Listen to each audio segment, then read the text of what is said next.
You might be thinking, what am I even being liberated from? The ability to afford goods and services? Yes. But what Trump is hoping happens is that businesses move back to America. But until then, Republicans are preparing Americans for the inevitable rocky road ahead. I feel like in some ways in the economy, this is kind of like a kitchen remodel or a bath remodel. There's a bit of a mess at the beginning, but everybody has a long-term look of where we're headed. I mean, if you're going to remodel your house to make it better in the end, it's going to be really annoying in the short term when your house is getting remodeled. And there's drywall dust everywhere and there's workers in your living room. The reality is that remodel has got to happen in order to make things stronger and more stable on the back end. Great. It's like a home remodel. I feel much better about tariffs now that you compared it to something famous for costing people way more than they ever expected. Welcome to the fourth hour of Morning Joe. It's 6 a.m. on the West Coast and 9 a.m. in the East, along with Jonathan Lemire and me. We have co-founder and CEO of All In Together, Lauren Leader, still with us. So, wow, there is a lot of reaction. I'm going to weigh in on what they just said about liberating. I know it was like a Saturday Night Live guy that was making fun of all that stuff, but in reality, the only way that you can truly be liberated is that one must first be vindicated. How does one become vindicated? Is it to escape somebody that's been put in prison?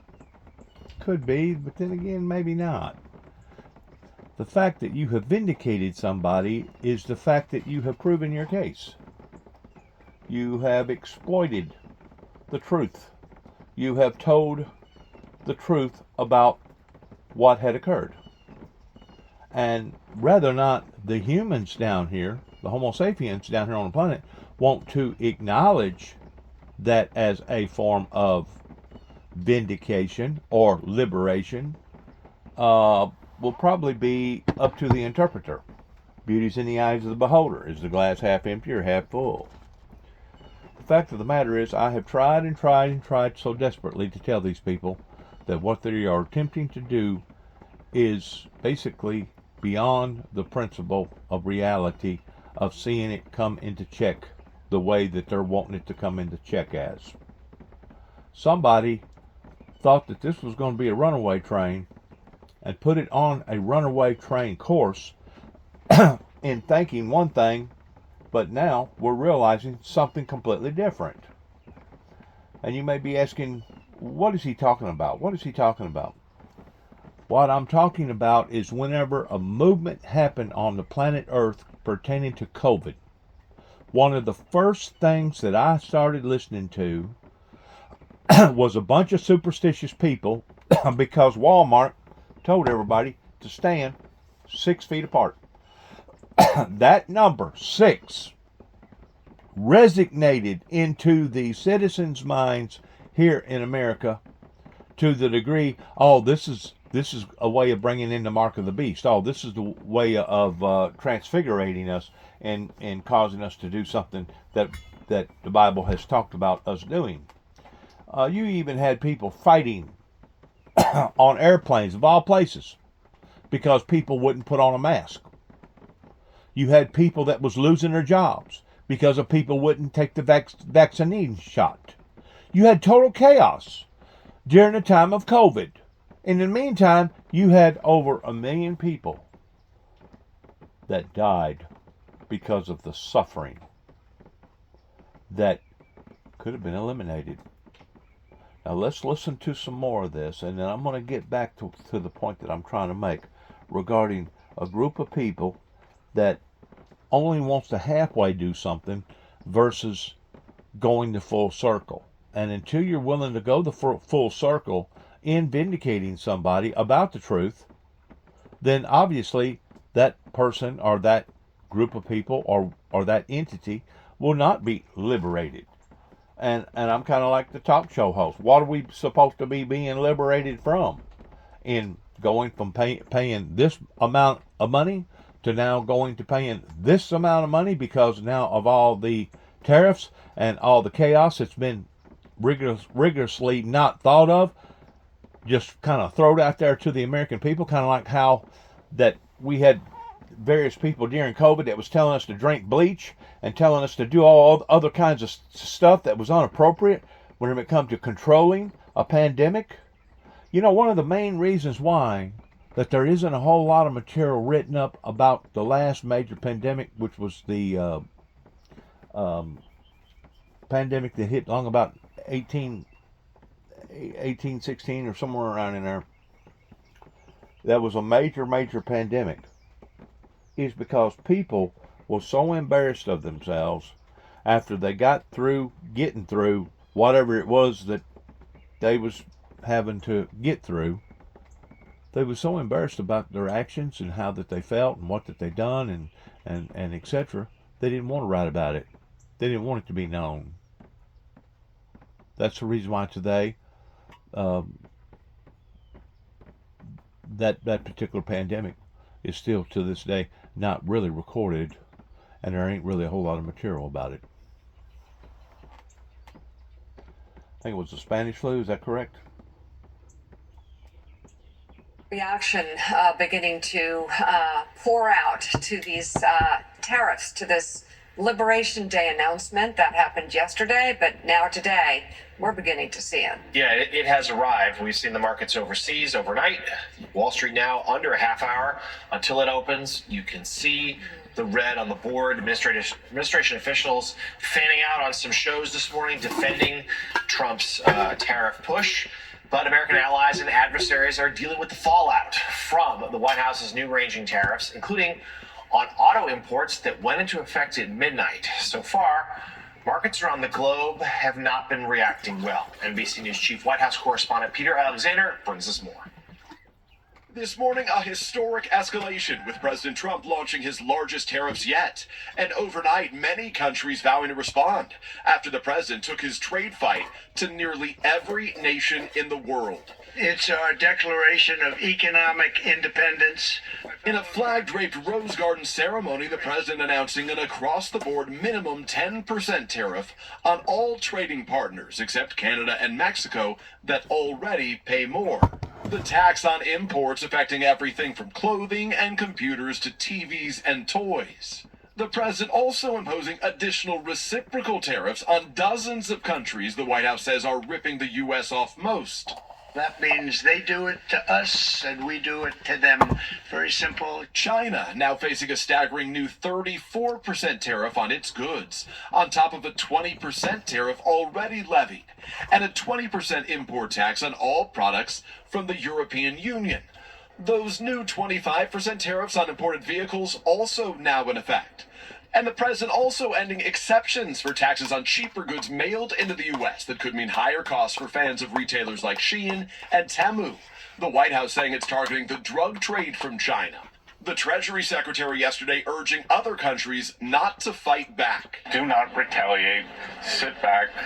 Take it in. But overnight, China and the European Union warning they could take countermeasures against the United States. The president insisting his tariffs will return jobs and factories to American soil.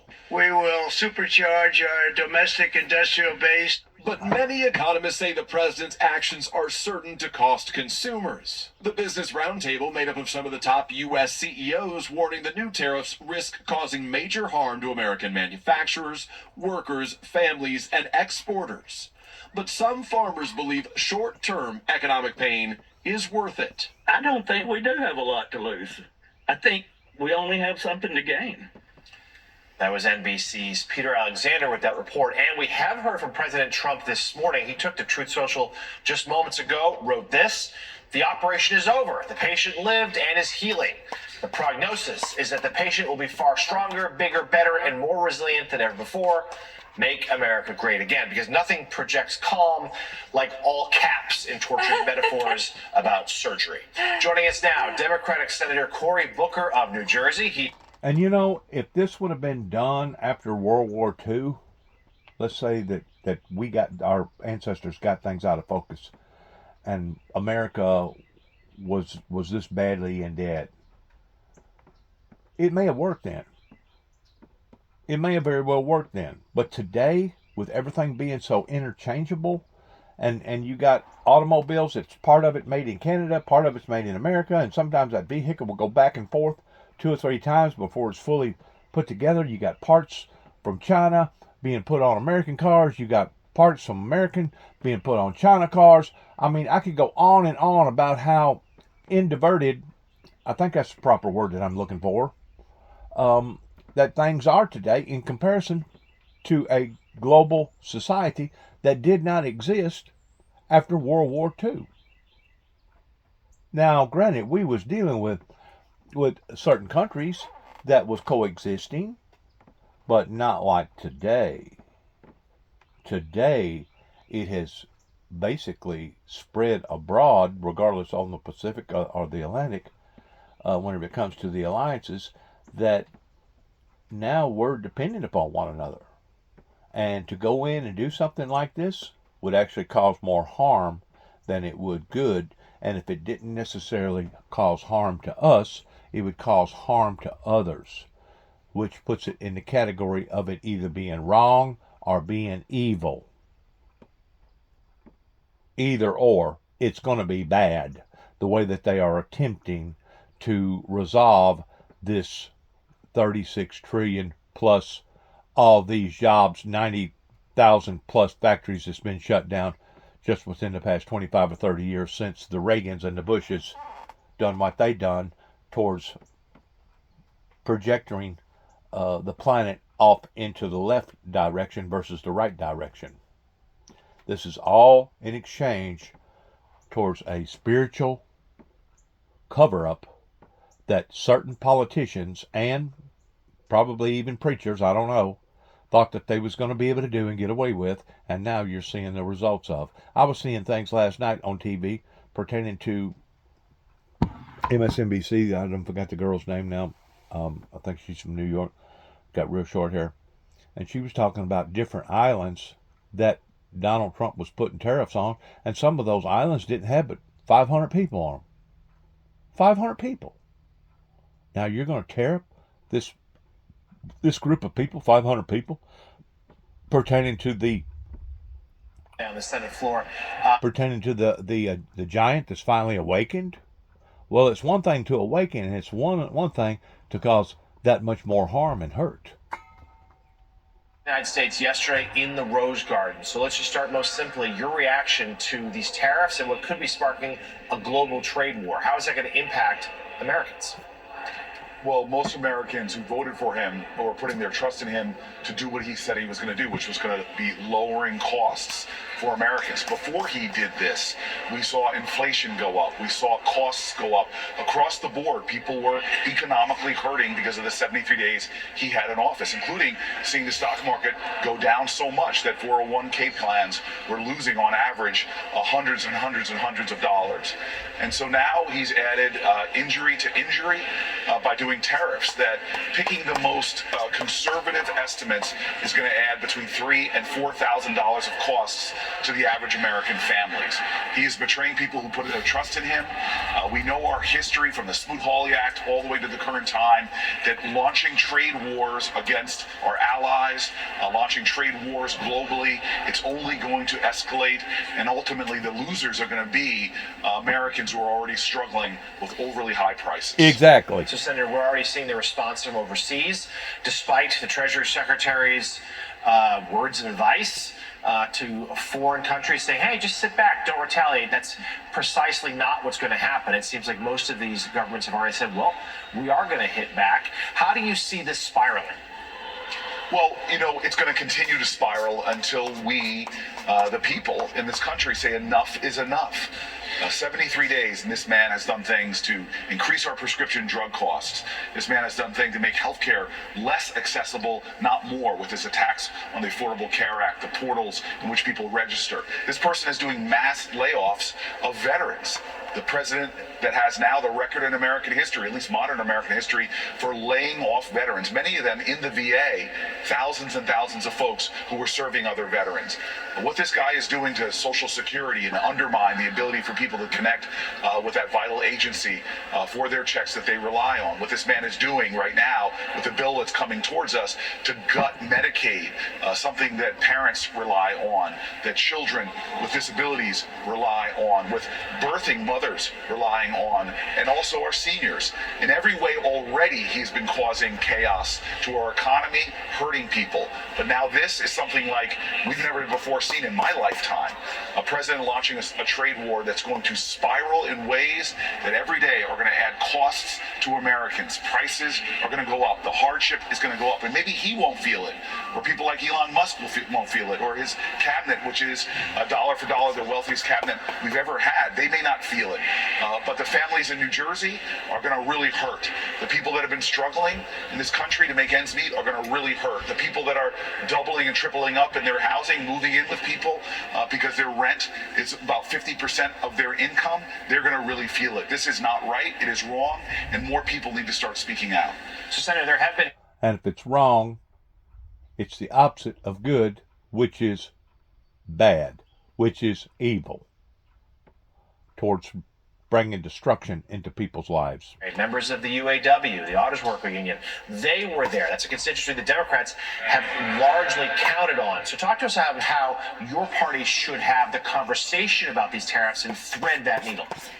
Well, look, we are a nation that has been very strategic.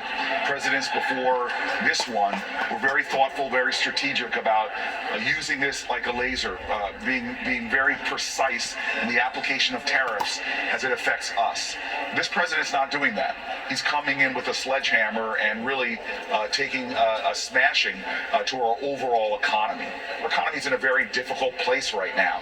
There are a lot of people hurting, and you have to think that every action has an equal and opposite reaction.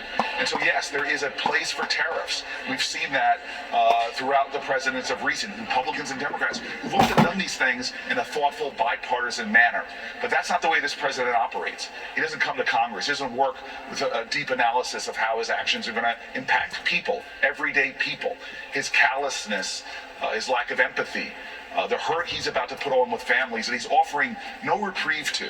He's offering no, hey, this is how we're going to help you through it. He's just simply stepping back and wielding his sledgehammer, and really it's going to shatter the economic lives of millions of Americans by adding thousands of dollars of cost to their already overstrained budgets. Senator, we have a lot we still want to talk to you about, but we want to stay on this topic and just bring in the co-anchor of CNBC Squawk Box, New York Times columnist, Andrew Ross Sorkin. Andrew, we've been talking a lot about the fallout that appears to be happening in real time. I want to take an attempt at the president's position here. Is there a long-term gain to be had to these tariffs? I think there's a very questionable long-term gain, because the short-term pain might ultimately spiral in a way that I think is very complicated for not just the United States, but for the rest of the world, our relationship with the rest of the world. When I spoke to a whole bunch of business leaders last evening after this announcement that do business in all of these countries, do they worry about what the tariffs are going to mean for imports into the United States? Yes. And those costs? Absolutely. But one of the things that people don't think about, they said, people in those countries are not going to buy our products. Almost on a retaliatory way. People are not going to buy services. So, financial services, banks, all of the things that we have exported. The American dream has helped, companies like McDonald's and Nike sell shoes into India and China and all sorts of places. It is not clear, irrespective of whatever you think the tariff number is, that those businesses are going to have the same type of success, that they're going to be able to hire people. People used to love to work at these kinds of companies in international markets because it had the seal of approval of being a U.S. multinational company. That is not the case today. And that is a very big, very, very big deal. I want to get back to Senator Booker, but before you go, real quick, Andrew, just that the president did post that the patient is recovering or something like that. The patient lived and is healing. Is healing. How are the markets reacting? The markets are not healing. No, we are down. I see. We're down 3% on the Dow, if not more. And the big question, we've talked about this before, is to bring back manufacturing to the U.S. for companies to actually have to make real decisions now about what to do. Some of them are going to bring back manufacturing to the U.S., and they may do it quickly. But there's going to be a lot more who are going to try to play politics and play chicken and say, you know what, I don't know whether in 3 or 4 years from now these tariffs will still be the same. And if they're not, it's going to take me 3 or 4 years for my factory that I'm going to build to be online anyway. So you know what? I'm going to take the chance that things are going to not go so well, and therefore these will get changed or eliminated or shifted, or the politics in the United States will otherwise adjust. And if that's the case, the next couple of years are going to be very complicated, because it means that nobody's going to make any investment. It's going to freeze that investment. All right, CNBC's Andrew Ross Sorkin, thank you very, very much. Now back to Senator Cory Booker. Sir, you made history on the Senate floor this week, standing for more than 25 hours, delivering a speech protesting the Trump administration's policies. Let's take a look at just some of what you said. Tonight, I rise with the intention of getting in some good trouble. I rise with the intention of disrupting the normal business of the United States Senate for as long as I am physically able. I rise tonight because I believe sincerely that our country is in crisis. Republicans as well as Democrats are talking to me about what they feel is a sense of dread about a growing crisis, or what they point to about what is going wrong, that bedrock commitments in our country that both sides rely on, that people from all backgrounds rely on, those bedrock commitments are being broken. These are not normal times in America. And they should not be treated as such. Generations from now will look back at this moment and have a single question. Where were you? Where were you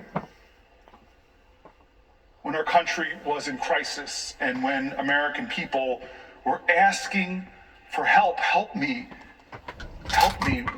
Did we speak up? This is a moral moment. It's not left or right, it's right or wrong. When people needed you most, where were you? It's getting good trouble. My friend, Madam President. Where were you? All right, Senator Booker, you're getting a lot of coverage and support for what you did. Tell us why you did it, and will we see this again? Well, you've been talking about it this morning. Why? I mean, when you have business leaders from across the political spectrum talking about the consequences of what this president is going to do, when he's brought so much chaos and uncertainty, as Andrew was saying, businesses need certainty. This is not going to result in what he's saying. This is going to result in more hurt and more pain. He's attacking our health care. He's attacking our retirement security. He's attacking education. He's attacking our very values by trampling on our Constitution. And then when judges, Republican-appointed judges, are threatened by him for impeachment, or even the Chief Justice of the Supreme Court has to call him out, are we just sitting by and being witnesses to these kind of insults, outrages, and this kind of peril? It's a time that all of us do things that are different. And I have to be honest with you, the Democratic Party, we have to do more. And so I think we decided this strategy, my team and I have to give a lot of credit to my staff. We just said, let's start trying to find better tactics, because our constituents are writing us painful letters about their hurt and their fear and their anger, demanding that we do more. We have to answer that demand. And so, we decided to try to disrupt the Senate and bring hopefully a focal point on the voices of my constituents and around the country, people and Republicans and Democrats who are just saying enough is enough. We've got to stop this. Senator, it's Lauren Leader. I wanted to ask you actually about the Senate. My understanding is yesterday, Senator Paul and Kaine united to try to pass a resolution or some sort of stopgap to prevent some of the worst of the tariffs, specifically on Canada. What do you see as the opportunities ahead for the Senate to potentially blunt some of the worst of the potential impact of the tariffs? What power does the Senate have now, you believe, to block what could be a terrible impact on America? Yeah, it was a marvelous sort of glimmer of hope. Yeah. It really was. It was a crack. The first real crack we're seeing, and God bless Tim Kaine, and frankly, thank you, Rand Paul, for testing it and getting 4 Republicans to join with Democrats and say, Canada has stood with us in every war since the War of 1812. They bled by us. They are one of our top trading partners. Our economies are intricately interwoven. Many products Americans have crossed that border multiple times to help us to both have a stronger economy. So those two joined together. This is the numbers. We did it with John McCain and Murkowski and Collins in the first Trump administration to push back on their attempt to tear down the ACA from 20 million people. We showed that we can appeal to the conscience of our country and to the Republicans here to say enough is enough. And the numbers here are clear. We need 3 in the House to stand against this president and his hurtful and harmful policies, or 4 in the Senate. And I believe if more Republican voices and independent voices and Democratic voices start coming off the sidelines and saying, it's time for me to stand for my country, it's time for me to stand for veterans, stand for health care, stand for expected mothers, stand for our children. If more of us start doing that, I'm sure that what we saw with the great move by Tim Kaine and Rand Paul will become more usual, and ultimately we'll be able to score more victories in stopping this president from hurting American people. And Senator, lastly, returning to your speech in the Senate floor, it was really striking how much it meant to people. We heard from a lot of people, viewers of this show, others who sometimes ignore politics, but were captivated by what you did, in part because it did defeat the record from Senator Strom Thurmond, who had argued against the Civil Rights Act at the time.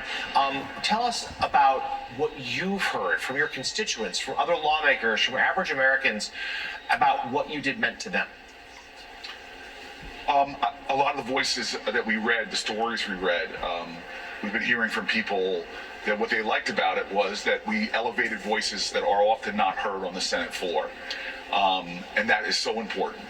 I also have a lot of friends, you know how your friends never let your head get too big, remind me that there are Americans right now as I speak to you, who as the sun's coming up, they're working their 2nd or 3rd shift in a row just to try to afford. They've been on their feet. There's an IHOP on Bergen Street in Newark. I had a friend, she's now passed away.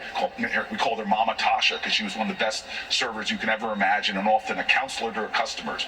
She would do double shifts and triple shifts on her feet. I was asked to work with farm workers once. One day, the farm workers asked senators, 100 of us, me and Padilla, actually went out and did it. That was the most back-breaking work. I was sore for over a week. There are people in America that are doing jobs. There's cops on the beat that have been held over because of the challenges in their community. So, heck, I stood for 25 hours. I stood for those people who are getting screwed over right now. And I think that a lot of folks were grateful that I did and elevated the voices and tried to shine some light on the people that this man is really hurting right now. People who are really struggling right now and are looking for more of us, and I've got to do more to fight for them because we are in really rough waters right now. What the president did yesterday is going to hurt a lot of people who are barely holding on. And so I've got a lot more to do for my constituents, but I'm hoping that maybe a lot of us who do enjoy a little more blessings in life and a little more comfort could know that, as Martin Luther King said, that what we are going to repent for ultimately as a nation is not for vitriolic words and violent actions of bad people, but the silence and appalling inaction of a lot of good people. Democratic Senator Cory Booker of New Jersey, thank you very much for being on this morning. Thank you for having me. We appreciate it. All right, take care. I appreciate you guys for years. Thank you. All right, thanks. Coming up on Morning Joe, billionaire Elon Musk's role as the head of Doge may be coming to an end. We'll dig into that latest reporting. Plus, we continue to follow Wall Street's reaction to Trump's new tariffs. NBC News senior business correspondent Christine Romans and NBC News senior business analyst Stephanie Ruhle join us as the markets open this morning.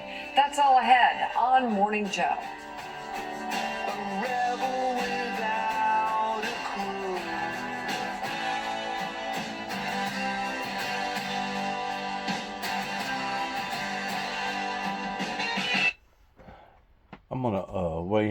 what they're talking about here. First of all, whenever Donald Trump first run for the first presidency, I had a lot of people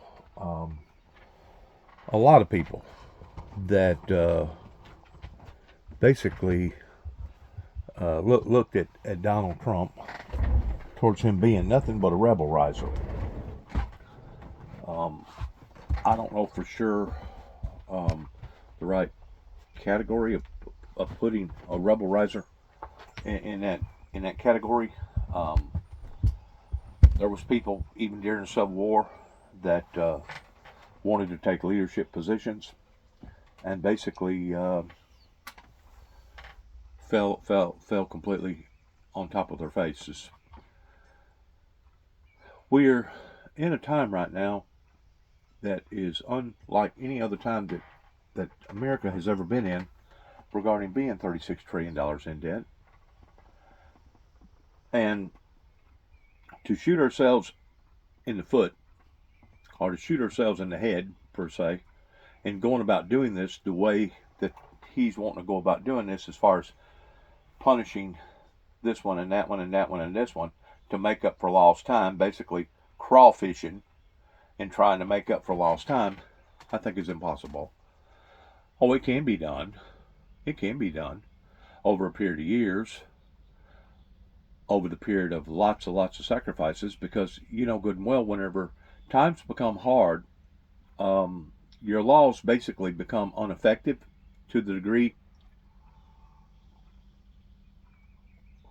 that you're going to have more robberies, to the degree that you're going to have more suicides, to the degree that you're going to have more anguish. Whenever you bring forth that much pressure involved in a family unit,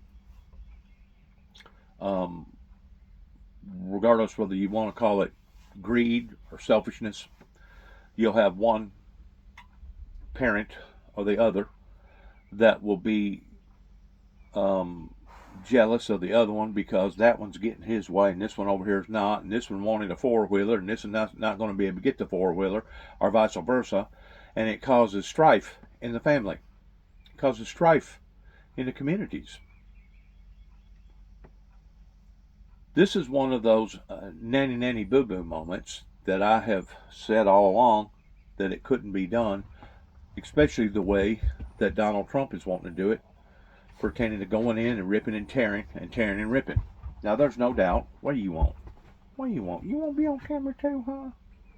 There's no doubt that a lot of those actions deserve to be praised, because a lot of that stuff that they was looking at, where people was doing this and doing that, or not doing this or not doing that, needed to be shaved, needed to be looked at, needed to be analyzed, needed to be trimmed up. Okay? Especially in today's market that we have pertaining to AI, being able to do, being able to do efficiently of what 100 people couldn't do, now AI can do. So whenever it comes to Elon Musk's ideals and his fortitude in which way we was going to go, the originality of the ideals was a very good concept. Very, very good concept as far as America stepping up to the 21st century. But not doing it the way that Donald Trump's wanting to do it, towards punishing everybody across the board. And I realize whenever he throws stuff out there, a lot of times there's negotiating leverages, there's negotiating tactics, where you negotiate this way and I negotiate that way. But once again, you're just making things that much more tougher for that many more people that are already suffering, that are already in a bind, that are already in the red. Because whenever you get to looking at the 1%ers versus the 99%ers, well, the 1%ers are the ones that's got us in this trouble to begin with. And naturally, the way that they would choose to want to solve the problem would be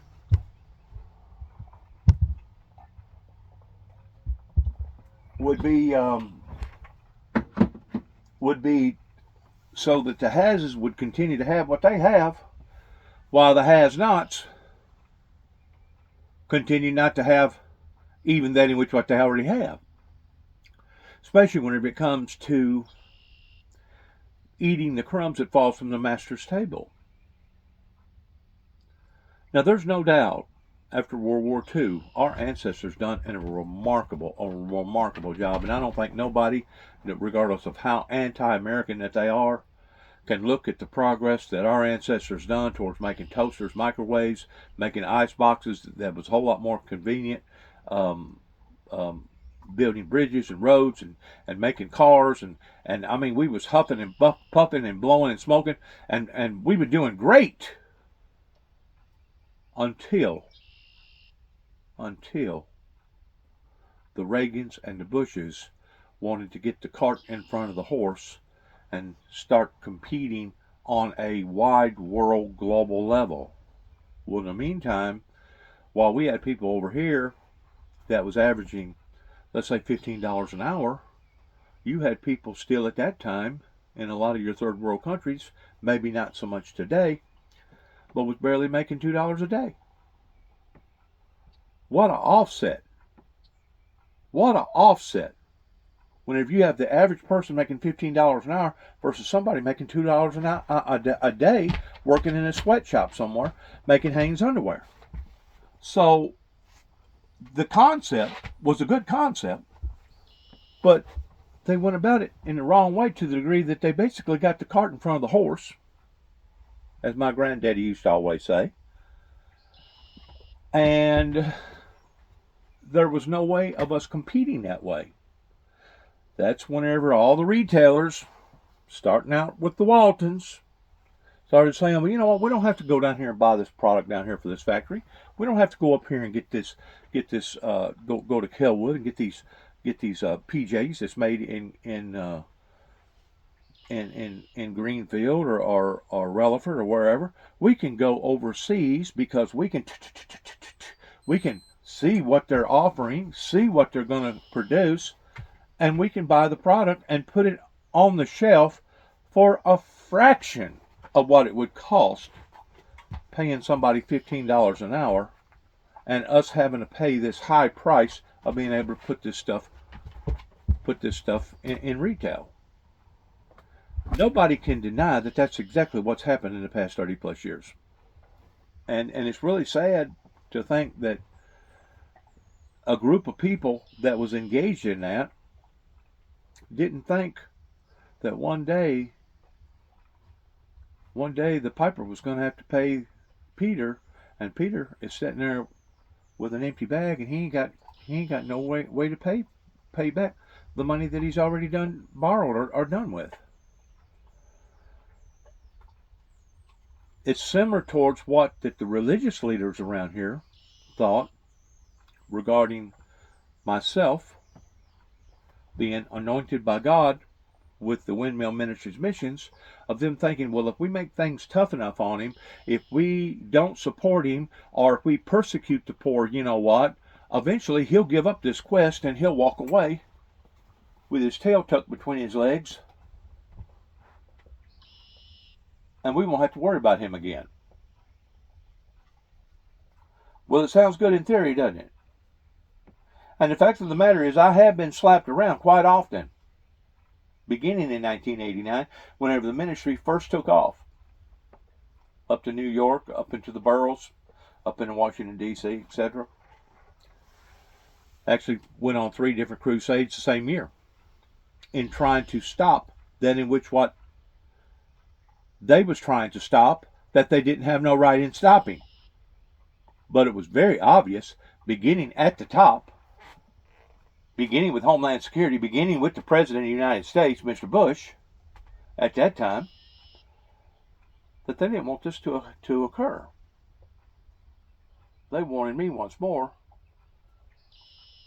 to only be heard and not seen, or maybe possibly seen and not heard. And that was the whole concept, and that's the pattern that you can follow in my life, year for year. Every time that I would stand up for the ministry, I would get slapped down by either this one or that group of people or this church or these politicians over here or these psychiatrists over here, one way or the other. And once more, I was to be ignored. Well, you can only ignore the anointing for a certain length of time, and then after that, once more, it comes time for Paul to pay Peter, or for Peter to pay Paul. To this day, this is now April the 2nd, the day after April Fools, and I still have yet to get any acknowledgement from any of these local churches around here, much less the international churches, towards reaching out on social media pertaining to people that was willing to put forth a little bit of interest in the founder of the Windmill Ministries that was basically the messenger with the messages. No doubt, people still don't like the messages. Well, guess what? I don't really like the messages neither. Whenever I read the book of Daniel, whenever I read the book of Revelations, and I read the 4 Gospels, and I realize, and I'm sitting there idolizing, and I'm idolizing Christ in every way possible, but at the same time, I'm realizing that those end time messages are very dire and very, very severe. But just because they're dire and just because they're severe does not mean, because of my unattendedness or because of me not being willing to be a participator in those things, does not mean that that stuff is not going to happen, because it will. You know why it will? Because God's Son was basically God himself, and he said that it would have been easier for all of heaven, all the stars, the moon, the galaxies, the Milky Way, and all of earth to pass than for one jot or for one tittle of the word thy God to fail. So many people wanted to put me in the category of being a failure. So many people wanted to put me in the category of me being a hopester or a prankster, or somebody that was doing this with the wrong intentions, like I had the wrong motives, like I was doing it to basically be a celebrity hound, or any of the above. I don't know of anybody in their right mind that would have went through a third of what that I have went through. Not bragging upon it myself, because it was only by the power of God that kept pushing me, kept nudging me, kept influencing me in the direction that I'm going in right now. I don't know of a third of the people that would be willing to have went through this type of agony, misery, coming from the people dehumanizing an individual or demonizing an individual the way that they have done me, and me still standing and talking and being able to share my story with the wonderful good people, not only in America but all over the world. Forever action is a reaction. You heard the politician a while ago, and I appreciate him doing what he done, because he was showing his sincerity in being able to stand on his feet for 25 hours during the time that he was giving his speeches. I don't know if you would call that boycott. I don't know if that just exactly what terminology that you would put that in doing that. There was a movie at one time, the guy that played in the Christmas movie had done the same thing, pretending to children and trying to finance, I think it was a Boy Scout team or something like that. I don't remember the name of the movie right now, but it was a famous movie. Come out, I think, in black and white originally, a long time ago. Jimmy Stewart was in it. Anyways, my son last night called me. My son, since he took his vacation, him and his wife, over into the areas that they went into, hadn't really been talking a whole lot to me, because he said some things really and truly that I thought was very off the wall, stating the fact that I was responsible for his sins, and I was responsible for his children's sins pertaining to what they either do or don't do in the eyes of the Lord. And there ain't no need for me to talk to nobody if they're that far out of focus and if they're that unreasonable. So I just hadn't called him, hadn't talked to him probably in the past 5 or 6 weeks. He called me last night in the middle of a storm's going on around here. my dog and I, went out to the storm shelter twice, not knowing what was going to happen because things was getting really serious in different areas. Seemed like we was getting a cluster of an outbreak of various activity going on last night. And because I do cherish my life, and because I am still wanting to pursue that in which what the Father has called me to pursue, I don't want to quicken my death. I don't want to be careless with my life. And if there's some way or another that I can preserve my life, even though the devil may come down and destroy this whole property and everything on it, at least I've got somewhat of a shelter out here that myself and my dog can get into that would possibly at least narrow or lengthen, whichever way you want to look at it, the survival rating of us being able to sustain and survive something like that.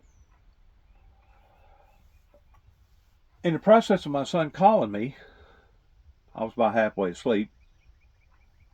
He got to explaining to me about something that I think he's seen either on YouTube or something about the evil of the world and about all the bankers and about the politicians and about this and that. And he said, Dad, they're doing this intentionally, wanting to bring harm and hurt into people's lives. He said, what do you got to say for that? I said, well, the bottom line is this. They're greedy, they're selfish, they're blinded, and in a sense, what they're saying and what they're doing is evil. Now, does that mean that they are evil? I don't know. I don't know if they're doing these things ignorantly. I don't know if they know what they're doing whenever it comes to playing with people's lives this way. But the bottom line is, it is evil. Whenever you're a lawyer or a judge or a banker or a doctor, and you are not performing in the sense of bettering society, at that point in time, you are in the wrong positioning with the wrong motives in doing what you're doing. Most of them are doing it for the money. We know that. You don't have to be blind to see what they're involved in. They went to college, they studied, they crammed. They took all them tests for 6 or 8 years. Why do I not deserve to live in a nicer home, or drive a nicer automobile, or have a bigger banker account than everybody else? Is their opinions, which to some degree, I can understand their compassion. You know, they was willing to do that in which what most of them wasn't willing to do, as far as cram, study, take all them tests. Which that's fine and dandy. But the fact of the matter is, whenever you engage in those practices, regardless whether you're an attorney, a judge, which most judges have been attorneys, if you're a doctor, if you're a this or that, you're supposed to be doing it for the betterment of the will of the people.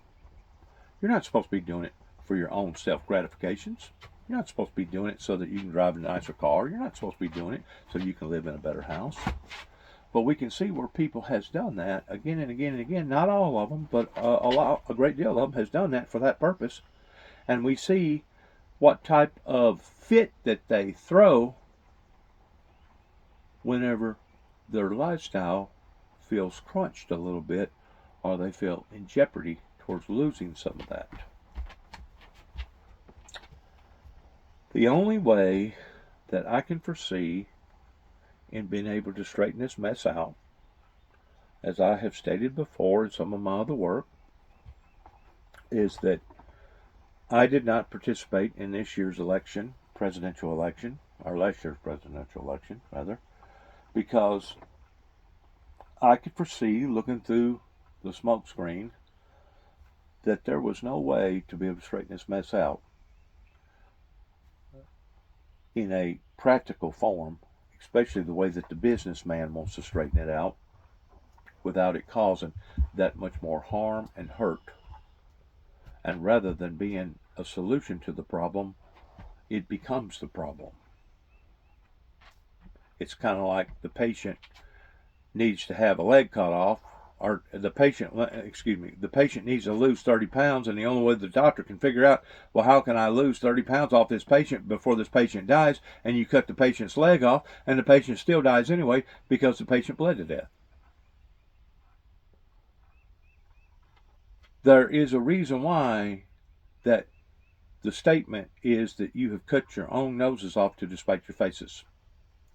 Now, we realize where the problem began in the late 80s with the Reagans and the Bushes.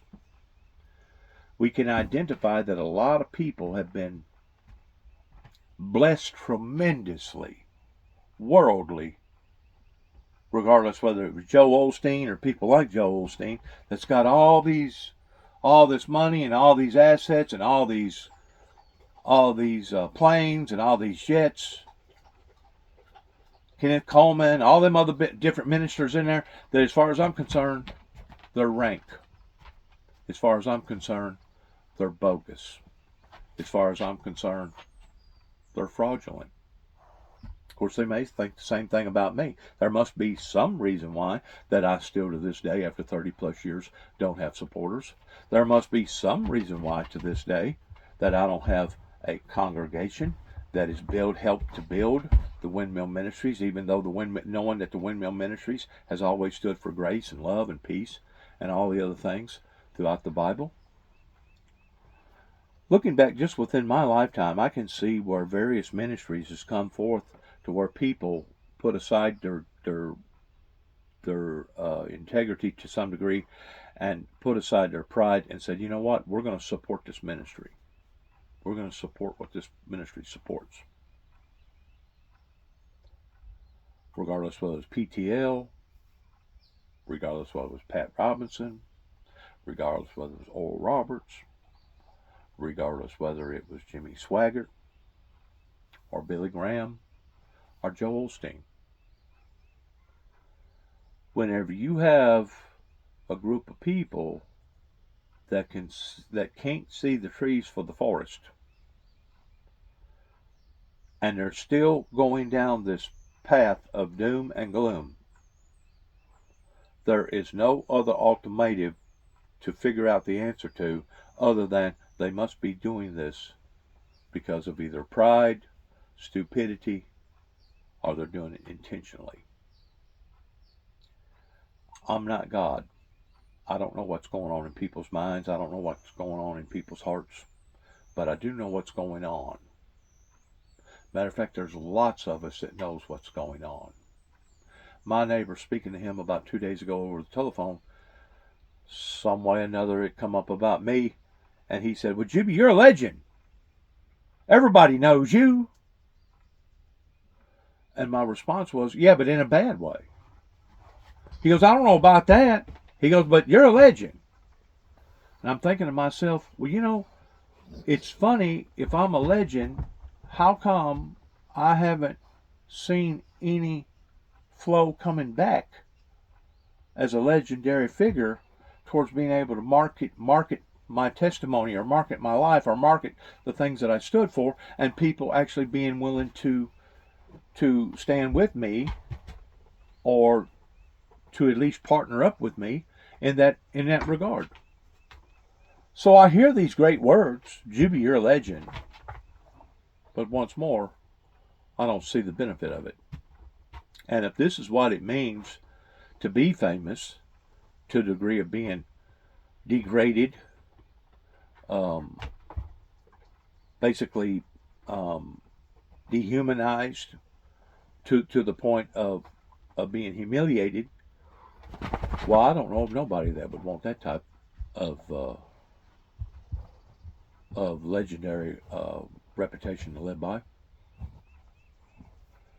What I'm getting at is that I'm seeing and I'm hearing different things coming from different people, but I'm still not seeing a movement, just like the person that I was acquainted with up in Nashville, Tennessee, by the name of Bobby Sue.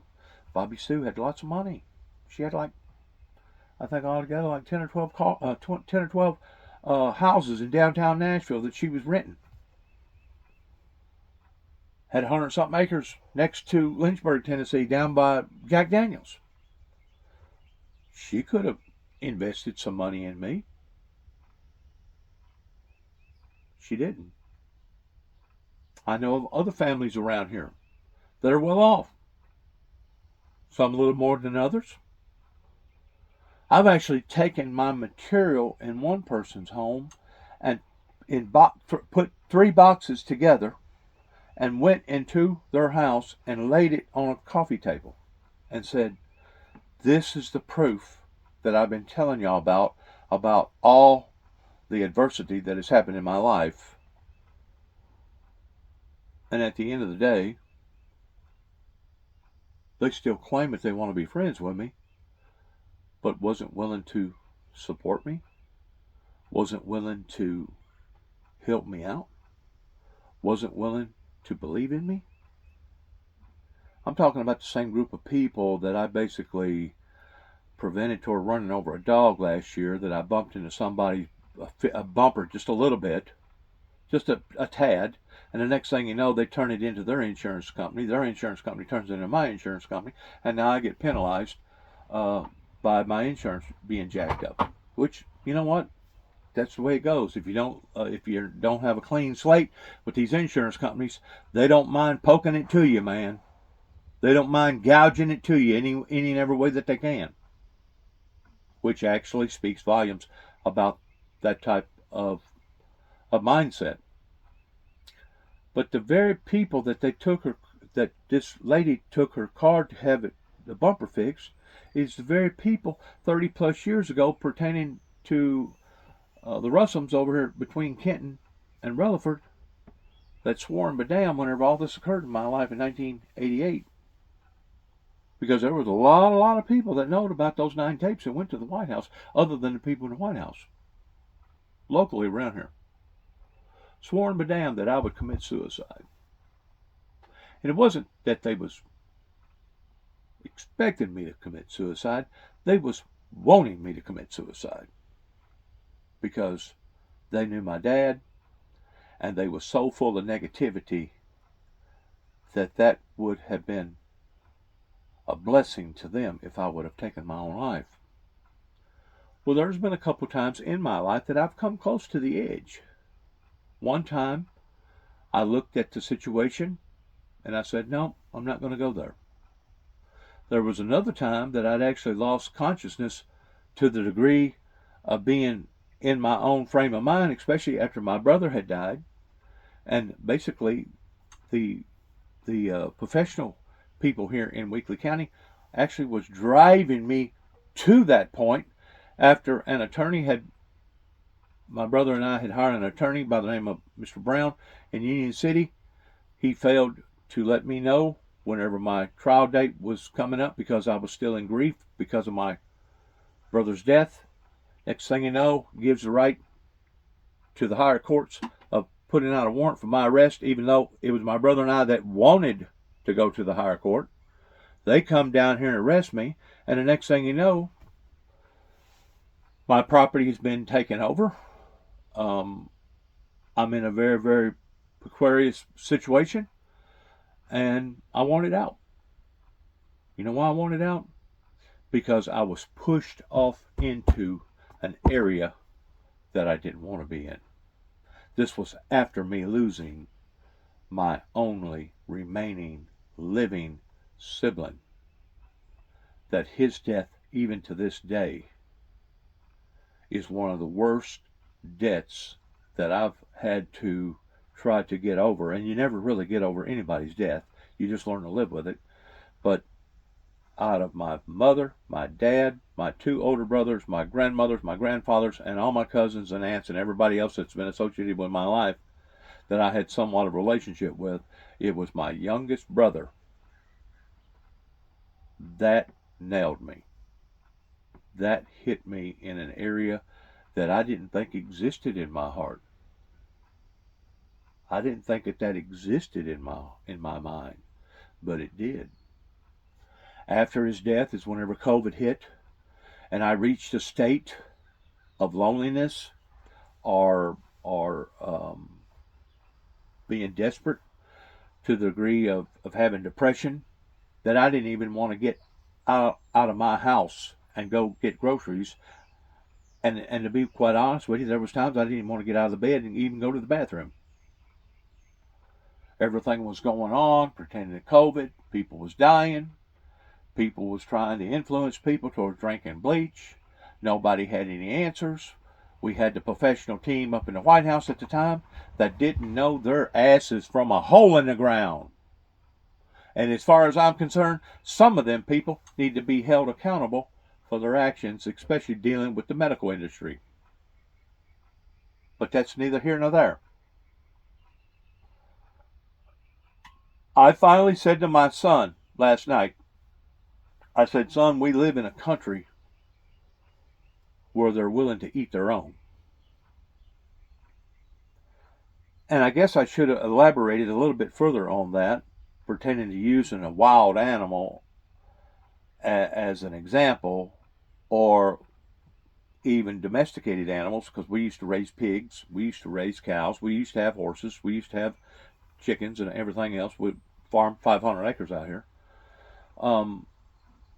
Whenever I would sit and mother or help to shepherd a mothering sow, have piglins, and it's one thing to see the mother eat her afterbirth, which was a natural thing, but to see the mother turn on the piglins and eat the piglins, her own children, I thought to myself, that's got to be the most vicious act of barbaricness that I had ever seen in my entire life. Well, you know, you can eat your own by abandoning them. You can eat your own and never touch them physically, but by being disloyal to them or being disrespectful to them. My son was telling me that whenever they was on their vacation out up towards Europe and Sweden and places like that, he said that they actually had policies built within their programs of taking care of family. That if you had a situation going on in your life that was legitimate, your employers put your responsibilities to the side and said, you got a bigger responsibility for tending to family. That's something that has been diminished and basically almost practically executed to the degree of what we're supposed to be doing with our ancestors and our family, of how people treat one another to this day. Finally, there towards the last of the conversation, which wasn't that long, I texted him back and I said, you know, the Bible says that God will give people over to a reprobate mind and let them believe a lie to be damned. And then I texted something else pertaining to this is one of the reasons why the people in the Middle East looks at the people in the Western world over here towards being the great Satan. Is we talk the good talk, but we don't walk the good walk, pretending to being a bunch of hypocrites. People can go down the path that Donald Trump has chosen to go down if they choose to. But I'm telling you right now, to go down that path will backfire on the American people in every essential, predominant business way that you can think of. And don't think for a second, just because we've been giving money to this particular group of people over here at this particular island or this small little country, this banana republic, and we've been helping them, we've been throwing money to them and helping them. Don't think for a second that they think that they owe us anything. Because ultimately what we was doing, we was playing the fool's game by giving them all that money to begin with towards trying to build them up. Because I guarantee you, once they get strong enough to stand on their own 2 feet, they're not going to be thinking about us. They're going to be thinking, what bunch of fools that was giving us all that money. Well, why wouldn't they take that money? Why wouldn't they take that money? Based upon the concept, why buy the cow if you can get the milk free? That was one of the things that I was raised up in listening to all the time. Why buy the cow if you can get the milk free? Why you want to marry her if she'll still go to bed with you and sleep with you? Well, now, that concept has backfired on the American people to the degree that now all this money we've been giving all these different countries, which is give or take about 200, including your superpowers, are realizing that we have awakened. Do you really think that they care about fairness at this point in time? If Donald Trump is thinking that, he's thinking the wrong thing. Because what we're going to do is lose a great deal of our allies that claim to be people that care about us.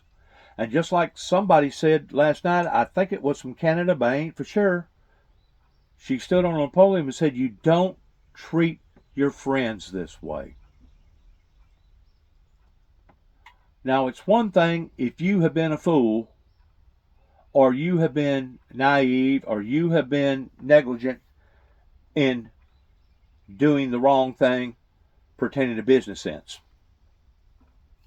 But don't think that you're going to be able to crawfish out of it, back paddle out of all this by now changing the concept, and now you're going to start punishing everybody just to work your way out of the hole, to get out of the red. It ain't going to happen. If anything, what you're going to do is make that many more people realize who you are and what you are, and they're going to show on favoritism, and they'll turn their backs completely on you. They will turn on you just like a dog turning on his master, which is unpractical, which is not logical. Just like that mother sow that not only ate her afterbirth, but turned around and ate her pigs. It happens based around evil intent, because they're going to see what we're trying to do as it being evil. They're going to see what we're trying to do towards it being bad. You keep in mind, all these other countries went through COVID too. Some of them had never fully gotten over it yet. It's put a strain on our financial system economically like you wouldn't believe. That's one of the reasons why the Russian people done what they done pertaining to the oligarchs over there, is that they was trying to make up for lost time. How can we gain all this money back? Well, let's take it out on the Ukrainians. We can get it back through them. We'll have the country taken over in less than 72 hours, and they'll surrender like the people over in Afghanistan did. In which Donald Trump is right about the way that we walked out of Afghanistan, and 11 days later, the Afghanistan people laid down to the very enemy that they were supposed to have been fighting, pertaining to the Taliban, that put a seed in the oligarchs' head pertaining to the Russian government over there, and they got to thinking, well, if that occurred, if that backfired on the American people, let's see what we can do. We don't have nothing else to lose. You keep in mind, it was Russia back, 30 years ago, that had to file for bankruptcy and change their whole concept. Basically changed from being the old Yugoslavia, USSR government to now they're the Federation government. Well, they're still financially in a bind. But every other country is too. You're coming in to reform the global society during the worst time in the world of people trying to struggle, maintain, and get over the pandemic. All this president is going to do is add that much more misery to what is already been fumigated by the devil himself, by Satan himself over in Saudi Arabia. Until we're willing to go back, just as the Bible talks about, that Miss Harrison was against. We are not going back. We are not going back. Well, okay, if you don't go back, your storms are going to intensify, your murders are going to intensify, your jobs is going to continue to stay where they are right now, and you're going to become a stagnated country to the degree, instead of progressing, you're going to go backwards. And it's going to go from bad to badder to worse to worser, and I don't even know where worse is. Basically, whenever you hit the point of the very bottom of the barrel, that's when they're basically got to say, enough is enough. I can't conform them. They won't listen to the prophets and the teachers and the preachers and the messengers that I put out there.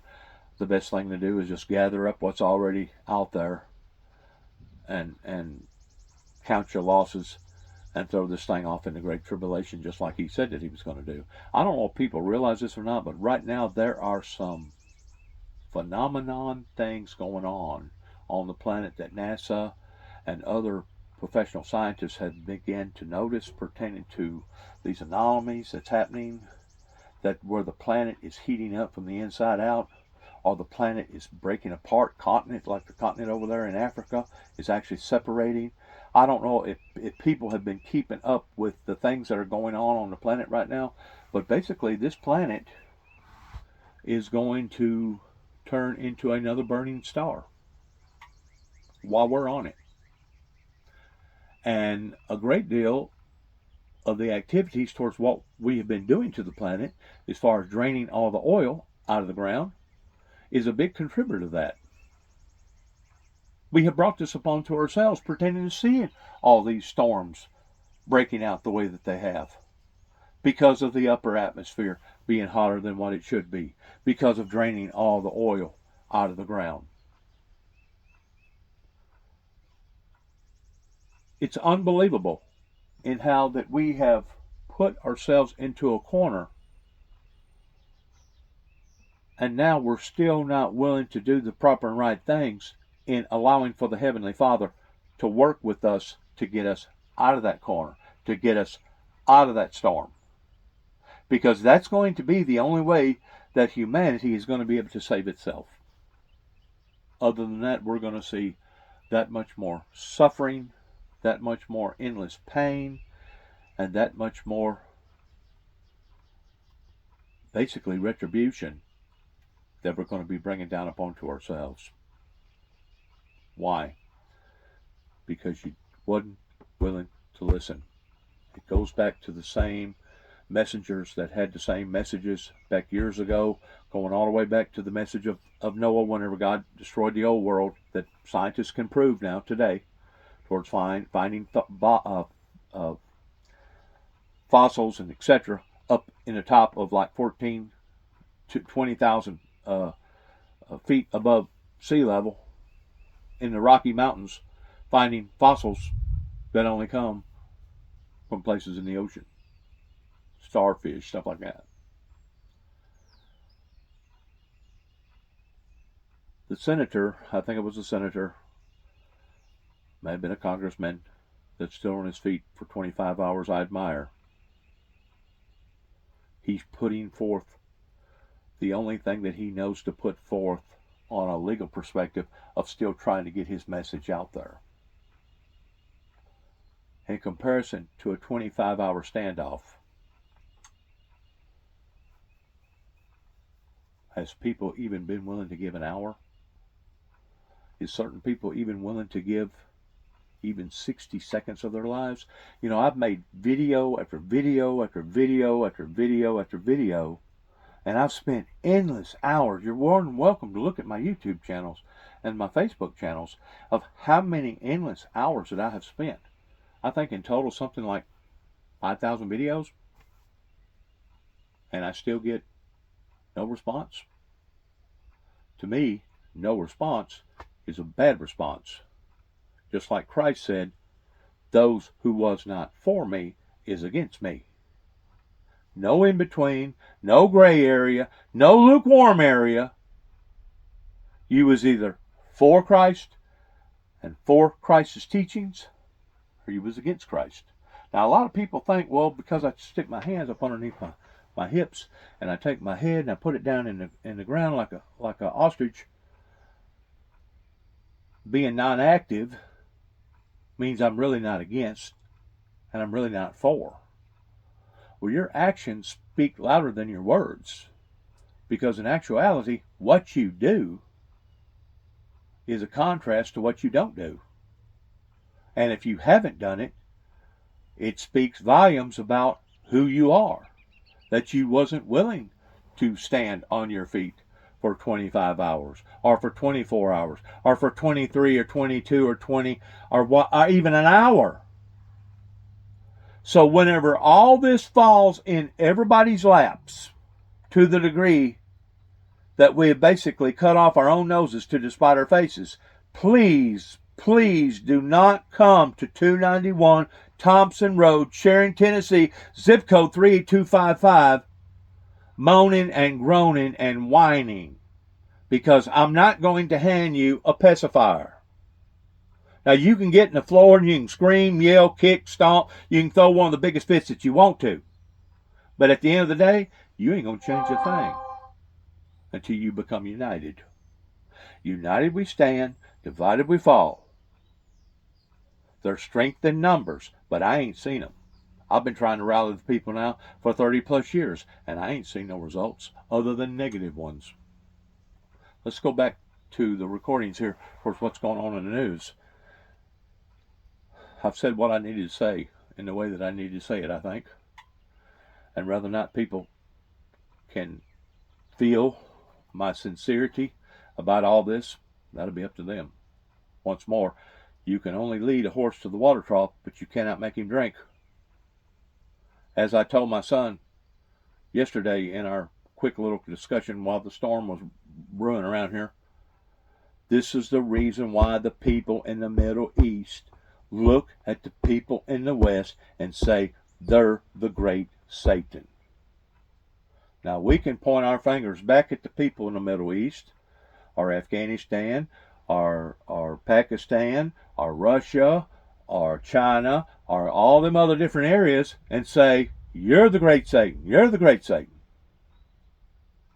But I guarantee you, whenever you're pointing your finger this way, you got another 3 that's pointing back at you. Think about that, America, as you're listening to this president that supposedly put his best foot out in liberating the American people. Liberating them from what? Exonerating them from what? You're still playing the same game towards the 1%ers controlling the 99%ers, towards the rich staying rich, while the poor even suffer more. You don't have to have an education, a college degree, to see that.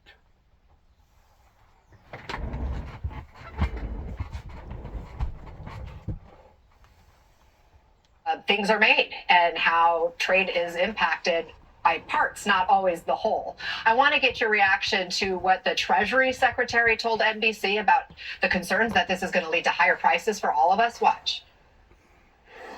What would you say to Americans who worry that they'll have to pay more in the short term? Well, I'm not sure why they would have to pay more in the short term. That we don't know what the price effects are going to be. And will there be a one-time price adjustment? Could be. But we're also working on the tax bill, and for working Americans, I believe that the reduction in taxes is going to be substantially more. Your thoughts on that? Are you reassured at all by that answer? No, nothing is reassuring about that at all. I don't understand where they're coming up with this. I'll tell you quickly, we bought a pair of shoes. My wife and I bought a pair of shoes for my son yesterday, a $100 pair of Nike shoes, and I asked him to give me the box. It was made in Vietnam. So that $100 pair of shoes is likely going to be $130, $140 if we buy it a week from now.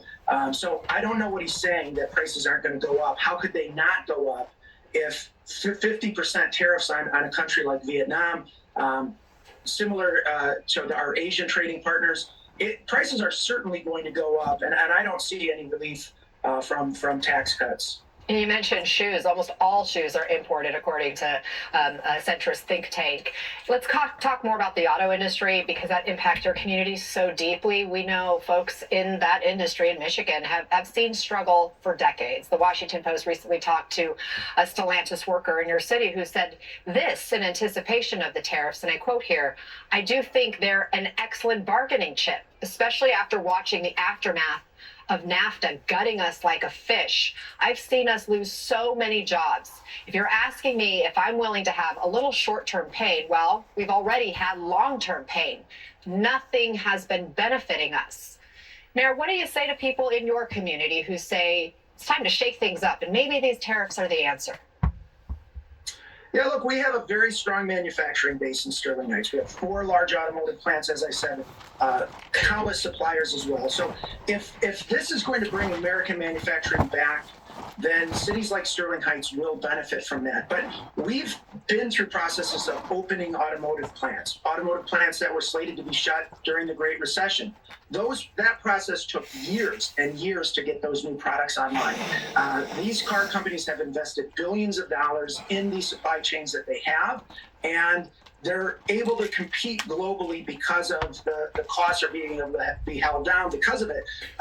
Disrupting that is going to make the car companies less competitive. And while I understand the UAW wants to see its membership increase and more manufacturing in the United States, I don't see these tariffs as just a negotiating tool.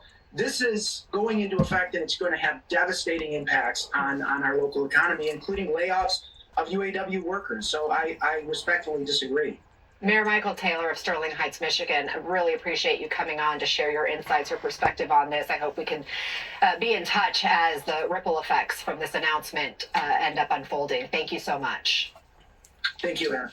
We're going to keep our eyes on the markets this morning, and as you can see, keeps on going down, down, down. Now the main market, the Dow, down 1,500 points, some 3.65%. We're going to dig deeper into the impact of these tariffs with an economist who worries that they could trigger a recession. Plus, is President Trump risking all of his political capital on this trade war? We'll delve into the White House calculus in all of this. Also ahead, are the Doge days over? Are Elon Musk's days at the White House numbered? What the White House is saying about his future. And destructive tornadoes across the Midwest, with at least 33 million under pressure from severe weather today. We're back in 90 seconds.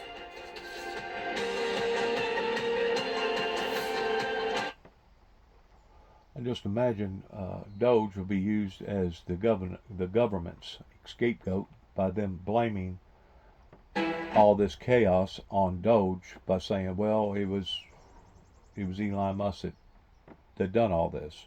No, it wasn't. It was the government that didn't know what to do, that thought that if they bring the richest of the richest in there, that they'll be able to come up with some sort of solution to the problem. Well, they could do it this way in the period, let's say, of 10 years, 20 years from now. But in doing so, look at all the lives that they're going to cripple and destroy by trying to crawfish and work their way out of something that it was they themselves that created. How do you think that they become wealthy and rich?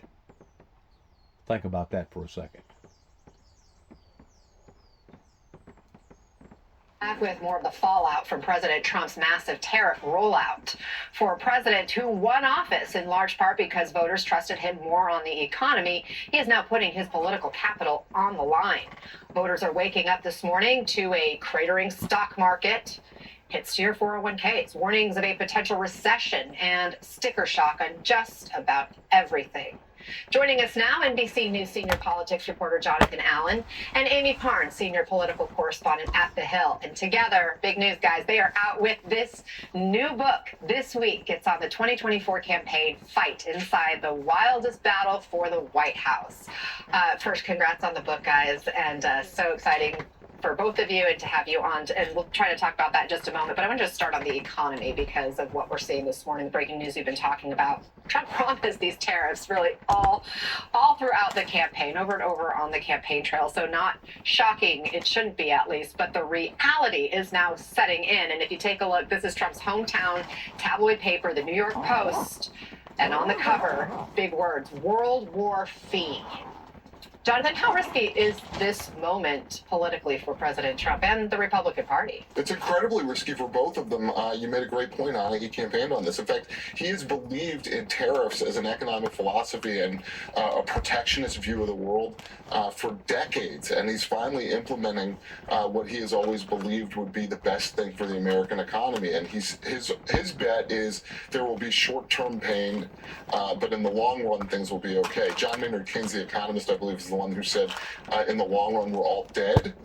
That we are sure about. How these tariffs will turn out, we can't be as sure of. But right now, the markets don't like them. Prices are going to go up in the short term for certain on consumers. And even the New York Post there with World War Fee avoiding the tax word understands that this is basically a tax on American consumers in an effort to bring back a manufacturing sector that may, at least the types of manufacturing jobs, that there are not a lot of workers for in the United States right now. I mean, Amy, President Trump promised tariffs, but he also promised to bring down prices as soon as day one of his. That was something else that my son was talking about yesterday. He was saying that they got these big ideals towards wanting to move these factories to different places, and he mentioned his hometown, which is a big area. He said, where are they going to get the employees at? Where are they going to get the people that's going to work? They got these big ideals was bringing all these big factories in. And I told my son, I said, you're dealing with a society over here that has been spoiled, that has been used to everything being given to them. And that is another concept that in reality people are not willing to look at properly, because they're thinking that we're still dealing with the same group of people like we was back after World War II. World War II, people didn't mind getting a little bit of grease on their hands.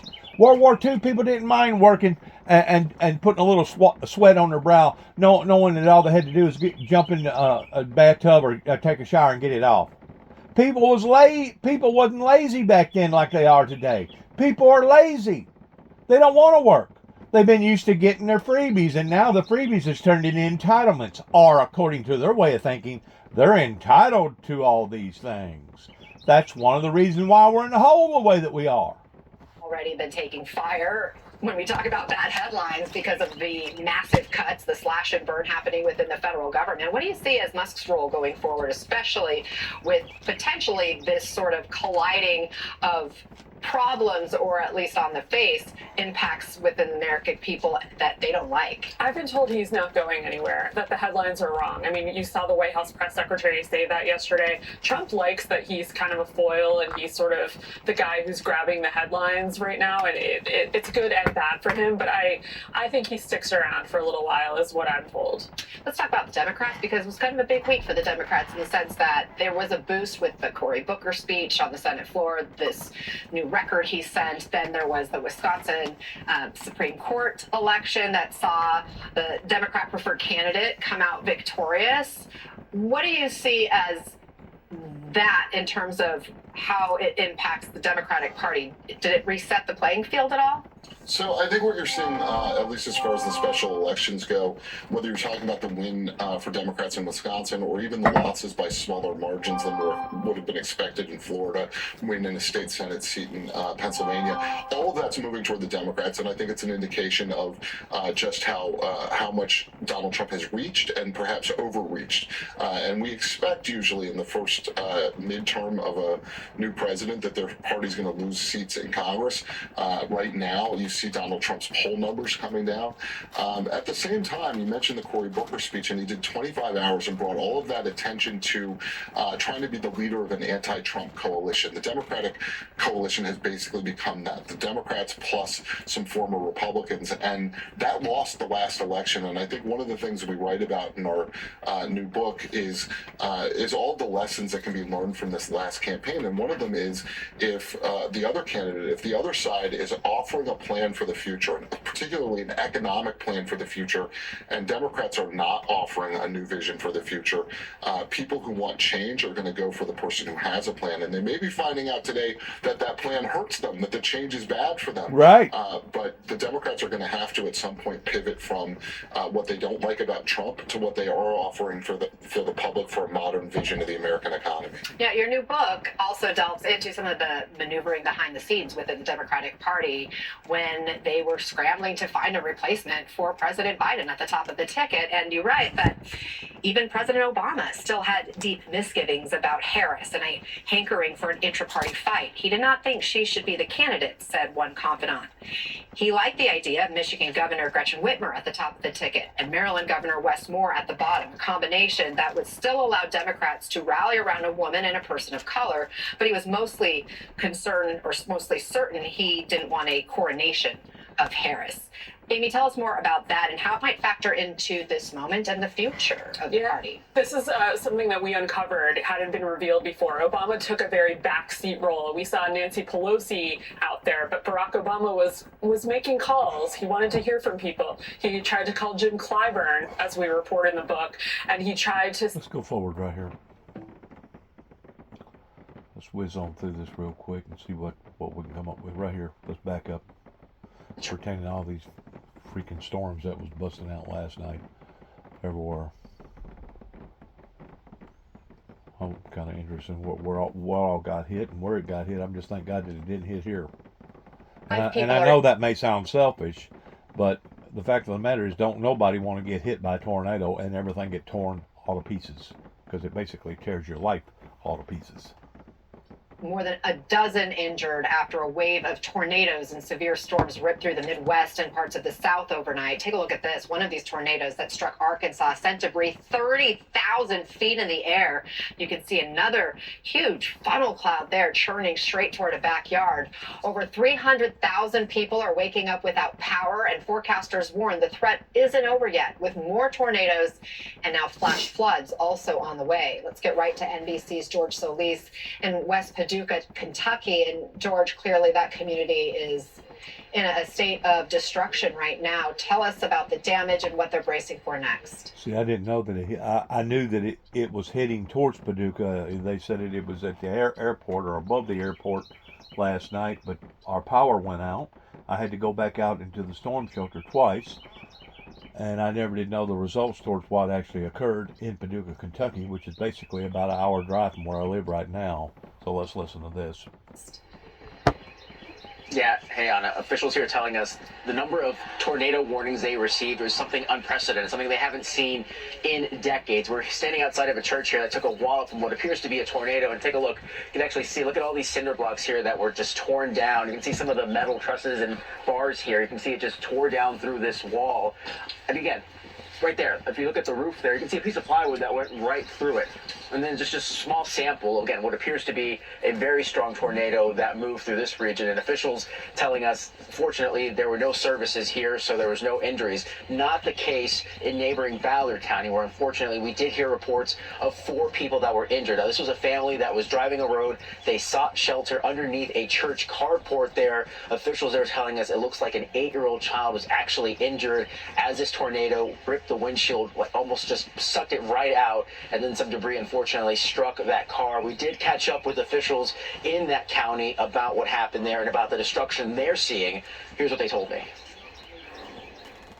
It's probably been at least 12 or 13 years since we've been in a risk like we were last night. I believe that our community in Western Kentucky, the whole region here was prepared for what was coming. But it's still something that you can't fully prepare for. It was an 8-year-old boy. They were sheltering here behind us and under the pavilion when storm debris actually struck them. Yeah, and we're still waiting word to see how that 8-year-old is doing. And you mentioned the tornado threat here over, at least for now. But that other concern now is that flooding. We know officials in Paducah are counting on that flood wall, that historic flood wall here, to make sure that water doesn't breach the downtown area. But it is something officials here are keeping a close watch on, as we know this weather event is far from over. So very scary. George Solis, thanks so much for that reporting. Stay safe. Let's get more now on what is still ahead in this new threat of catastrophic flooding. NBC News meteorologist Angie Lastman is tracking that forecast. Angie, fill us in. Hi there, Anna. Unfortunately, another busy day when it comes to severe weather and flooding potential. We've already had a busy morning, and that rain is just unfortunately not going to let up, and the potential for us to see some of those strong storms last through the afternoon and evening hours. Well, I'm going to say this. It looked to me like, because they're used to showing drone shots towards how bad that a tornado can actually wipe out a whole community or an area. It sounds to me like that it wasn't near as bad as what it could have been last night, pertaining to a whole community being torn up. But I do want to say this, that a lot of people probably aren't aware of. There is more people that die from flooding than they are lightning strikes or tornadoes. I didn't know that until just the other day, but that's what they claim on the Weather Channel, that there's more people that die from flooding than tornado strikes and lightning strikes combined. Hours again tonight. Notice that we'll still be dealing with that stalled front. So anywhere from Pennsylvania to Texas is where we're mainly looking at activity, focused into the afternoon hours and evening hours, and all impacts are on the table when it comes to the severe storms. We've got the tornadoes. They will be likely. We've got the damaging wind, or damaging hail rather, up to 2 inches, and that those wind gusts up to 60 miles per hour will be possible. Notice it's centered once again across some of... We did get tennis ball hail here last night. Right at the size of tennis balls.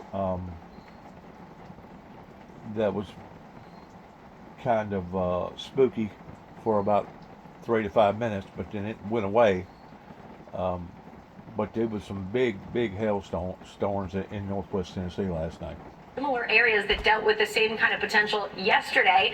It's going to be Little Rock, Nashville, Shreveport, that all see the potential for us to see some of these stronger tornadoes developing, specifically Memphis to Texarkana, including Little Rock, for those EF2s or higher. As we get into tomorrow, no rest for the weary. Another round of these severe storms, again across the same region. Texas to Illinois is where we'll watch to see the greatest chance, but Little Rock right in the bullseye of that enhanced risk with strong tornadoes, large hail, and damaging winds on the table. Unfortunately, another day where we'll have to watch to see if we can get those EF2 tornadoes going into the afternoon and evening hours as well. All the ingredients will still remain in that region as we get into the weekend, and we'll see that last surge of moisture start to push up from the Gulf and move northeastward. It will still deal with that severe risk from Lexington to Houston. This is going to give us, again, the potential for tornadoes, hail, and wind as we head into your Saturday.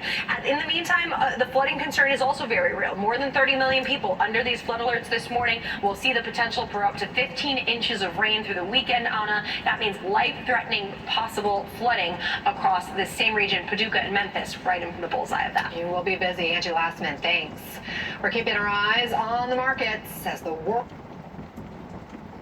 Go forward here.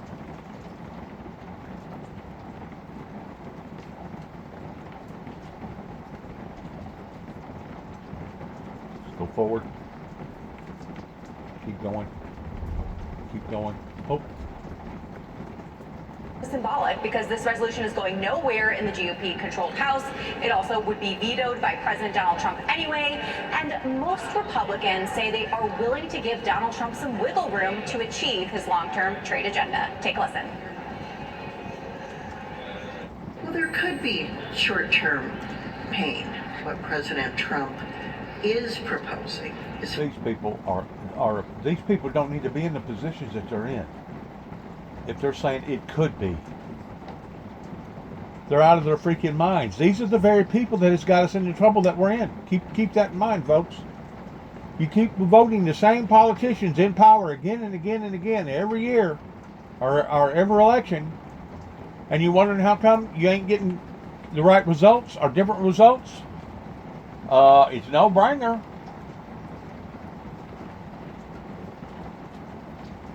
No brainer. Don't have to be a rocket scientist to figure out what's going on.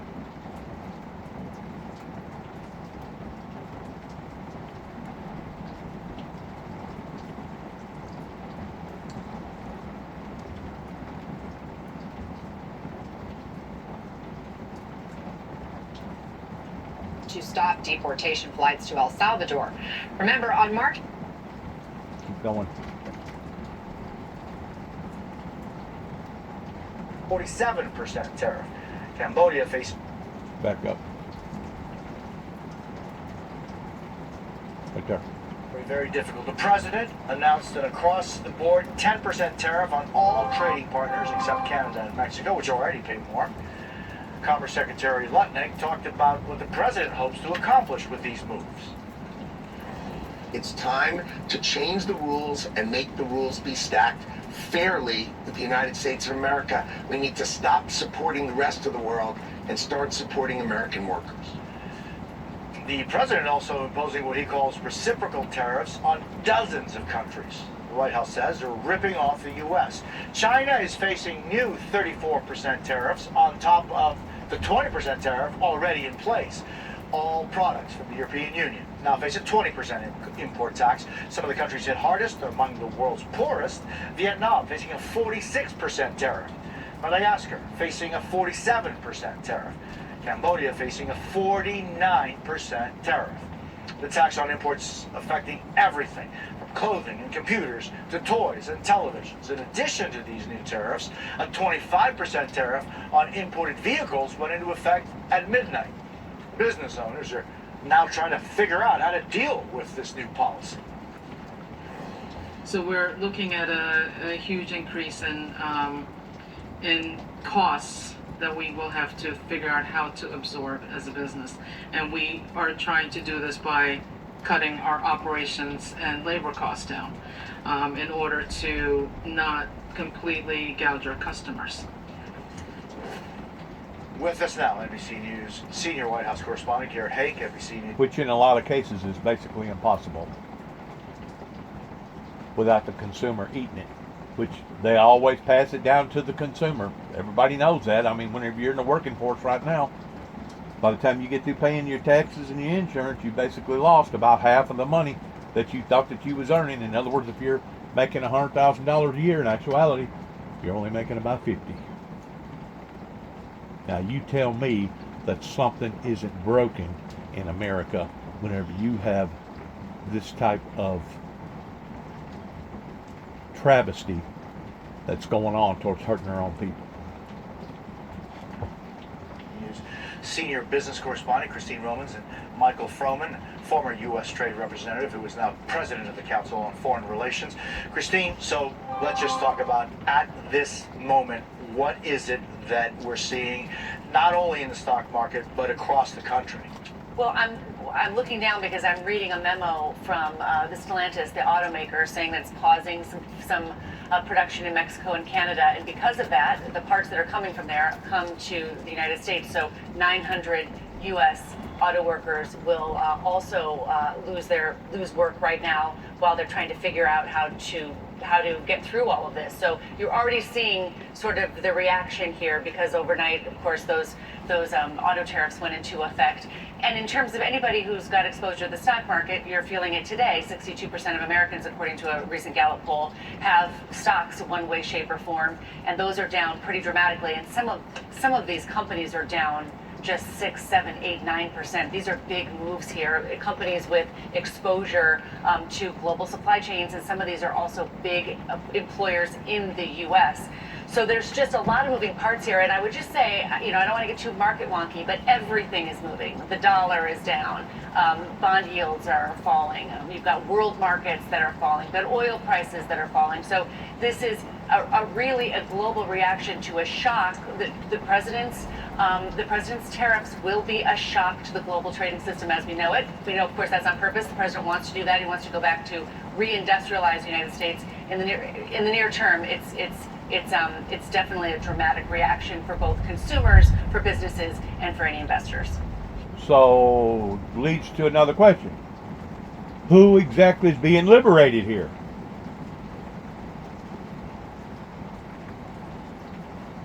Wow. What a move. What a move pertaining to the chess game. And this is good leadership? So, Christina, it's such a broad question, and I know it's an impossible question to answer fully, but what is the main driver of all of this reaction? Well, it's called survival.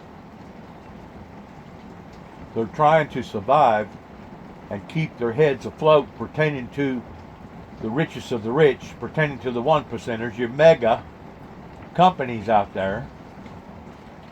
They're trying to resolve this, but they're throwing it back on the backs of the working class and the poor class. Keep in mind, it was the one percenters that got us in this shit.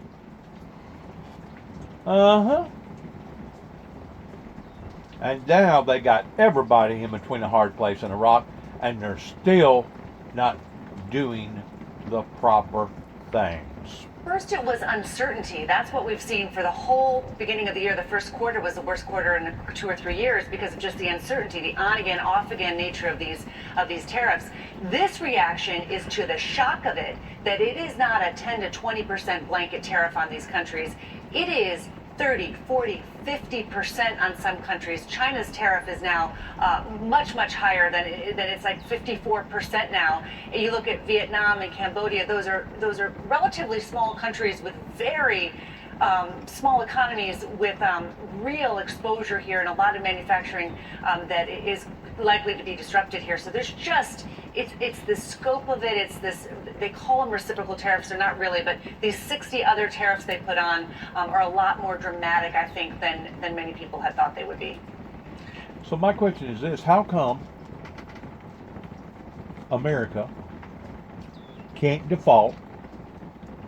Yes, there's a lot of those areas that need to be trimmed up, need to shave here, shave there, cut some of the fat off over here, cut some of the fat off over there, but each country keep their essentials, and everybody basically start out with a brand new plan from ground zero, and hopefully they can create a new system that will be more fuller proof than the one that we recently just got through going through.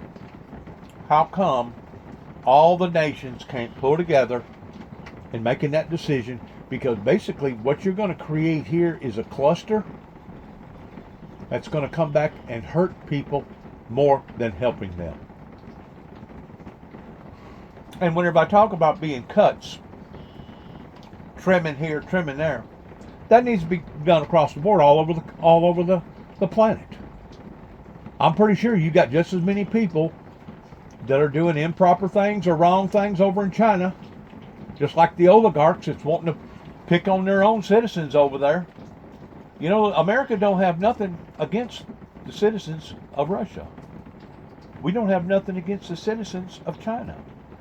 It's these governments that want to use their people this way. It's their governments that wants to take advantage of their citizens this way. Well, do you not think that they're going to see the same thing in what our government's trying to do right now?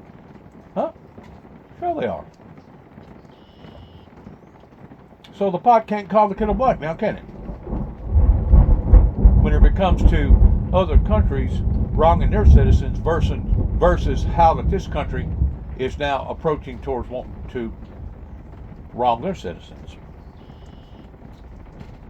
Garrett, I mean, the president had said he wanted to match the amounts other countries were charging American goods, but he says he settled for half that amount. But Christine's talking about some countries that are getting hit with almost 50% tariffs. What's the president's thinking on this?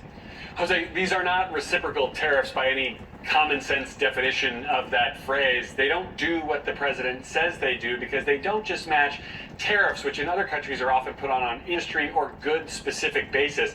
Christine tried to avoid going too market wonky. I can't avoid it here. The White House essentially took a formula where they looked at all the barriers to trade and it looked at what the trade deficit might be between the U.S. and another country, which can be driven by any number of factors, divided it by 2, and then said that's the tariff rate for that country. That's why you get such a high tariff rate for a place like Cambodia, where they don't have tariffs that are 40% or 49% of what on goods that the U.S. is doing. They just don't buy a lot of F-150s or Chevy Suburbans. They're not buying what we're selling. And so the White House has created this formula which puts these very high levels of tariffs on goods from all over the world. And by the way, if your country happens to have a trade, or you happen to have a trade surplus in the United States with that country, you still get hit with that 10% tariff, even if you have no tariffs on goods that are coming in from the United States. So these tariffs from the White House don't do exactly what they said they were going to do. In fact, they go much further in either being punitive, essentially, on the exporters from other countries, or trying to, I think the White House would argue, lure back businesses that have somehow left the United States, manufacturers, factories, things of that nature, over the last 40 plus years. Why is that? Because we got the cart in front of the horse. Because of the computer. Because now people could sit down reasonably and find other companies in other countries other companies in other countries that could produce the same product for pennies on a dollar. For pennies on a dollar. And that's whenever the American people started being sold downstream. And nobody wanted to pay attention to it until it growed astronomically out of control like it is right now towards us being $36 trillion in debt.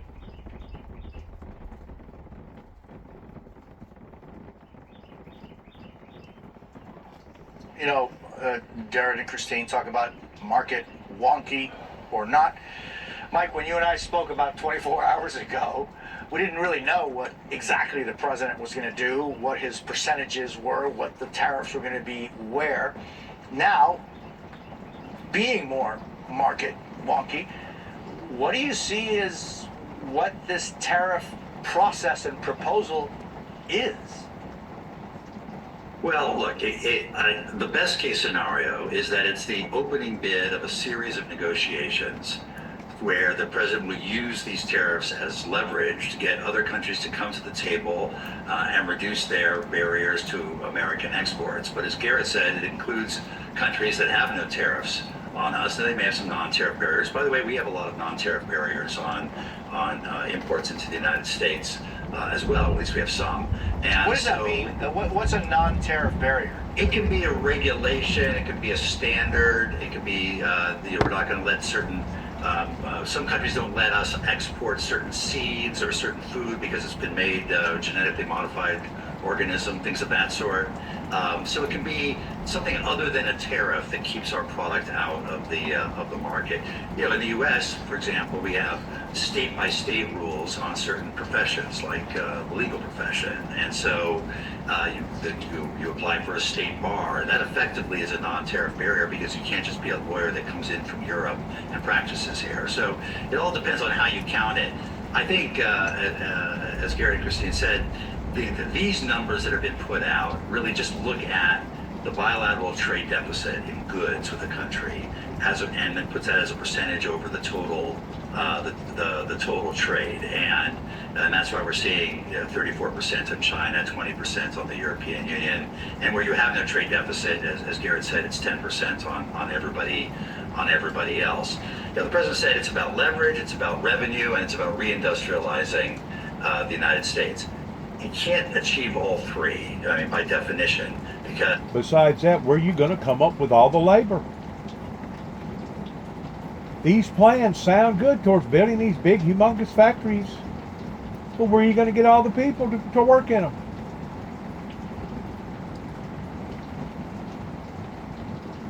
It's carelessness thinking. It's wishful thinking is what it is.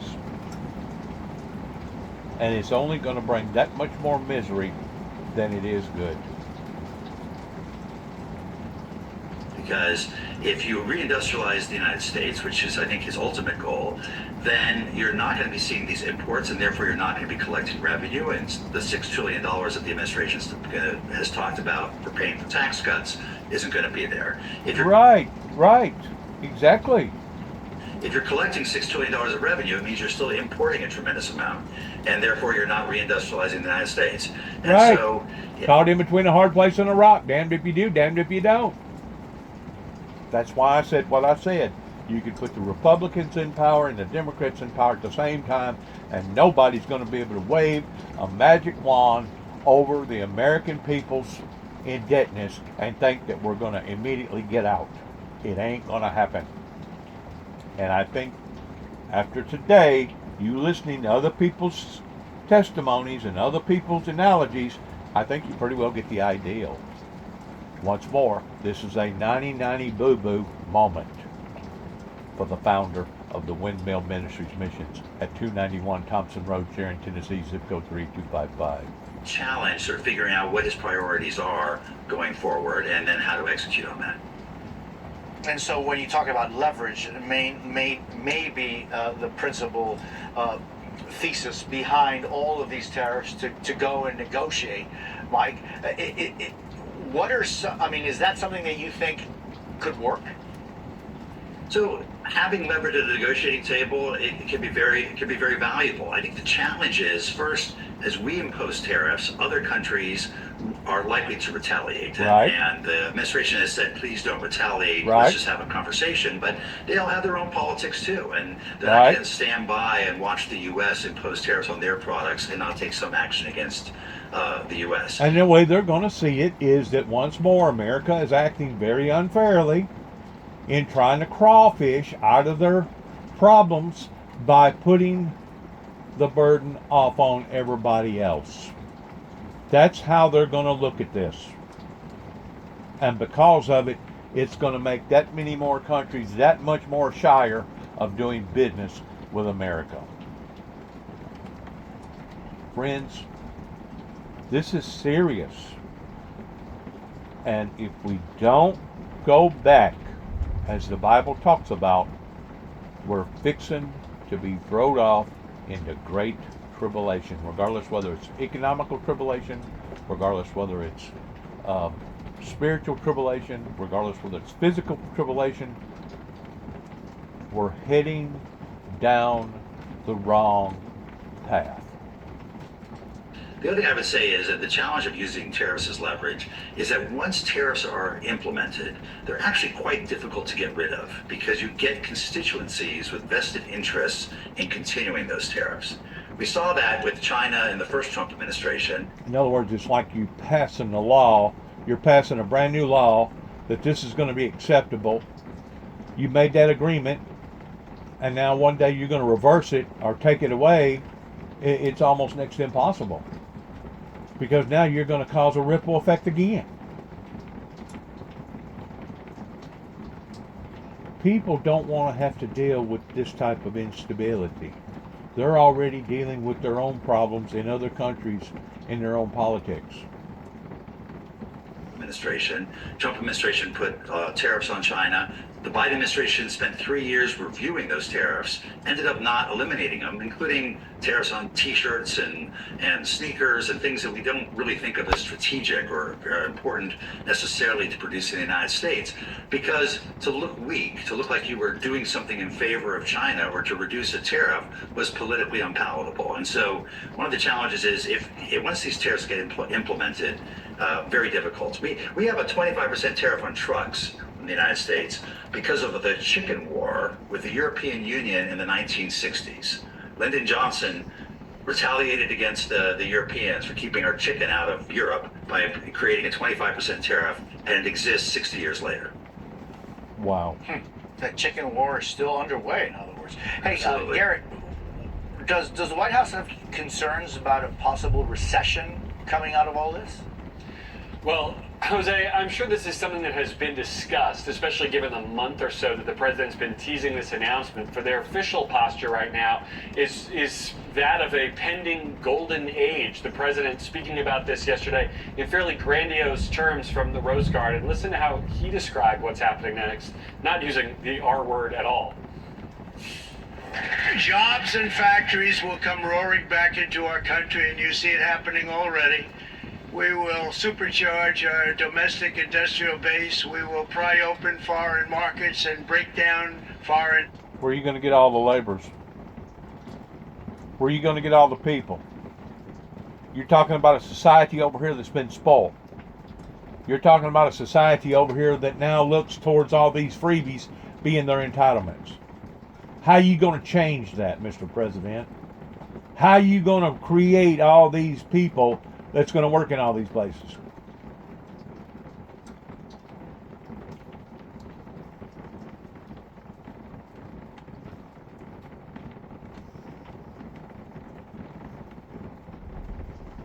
Wishful thinking.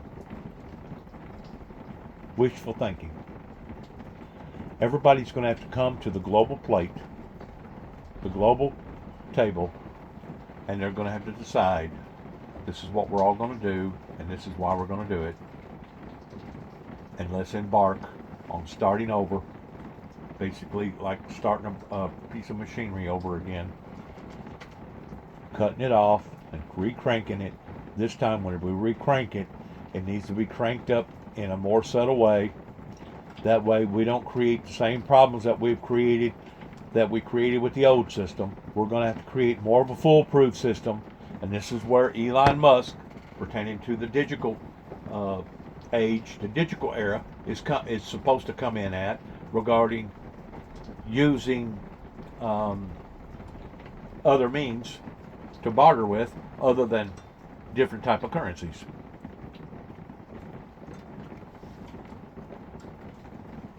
If not, this thing is going to be thrown off into I don't tell her what, and God only knows how many more people that it's going to destroy. Once more, instead of having a solution to the problem, you're actually becoming the problem. Trade barriers and ultimately more production at home will mean stronger competition and lower prices for consumers. This will be indeed the golden age of America. Sounds good, don't it? Sounds like a fantasy to me. Sounds like a fantasy.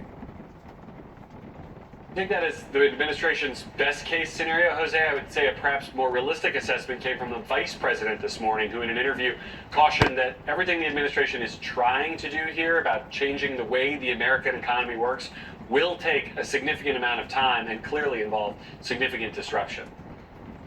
Sure it will. Sure it will. The president, obviously, and we just heard him talk about that, he's been complaining about other countries ripping off the U.S. Just this morning, his son Eric tweeted this, quote, "I wouldn't want to be the last country that tries to negotiate a trade deal with Donald Trump. The first to negotiate will win. The last will absolutely lose. I've seen this movie my entire life." This is clearly a statement on how other countries need to deal with, how to react to this new system of tariffs. Yet, here's the big problem.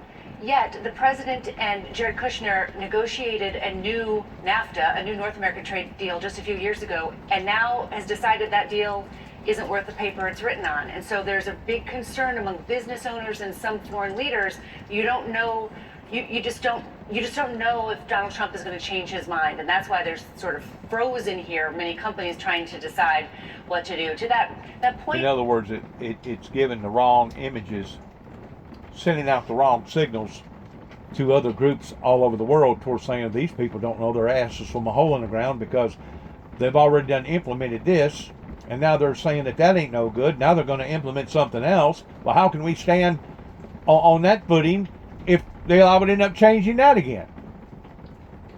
It leaves too much uncertainty, and in the process of the uncertainty, you're going to have people that's going to run in getting away from us.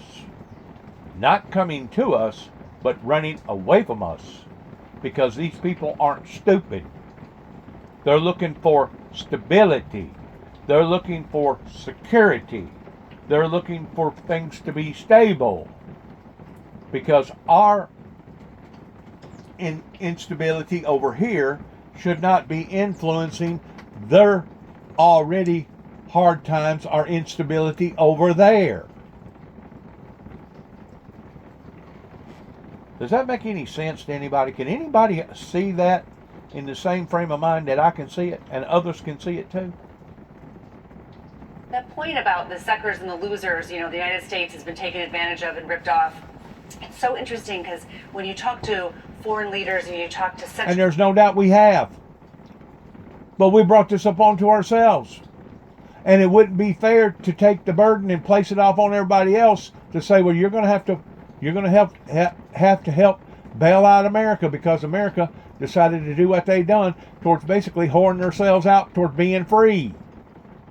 Well, why wouldn't them countries overseas and in other parts of the world said to themselves, well, why buy the cow if we can get the milk free?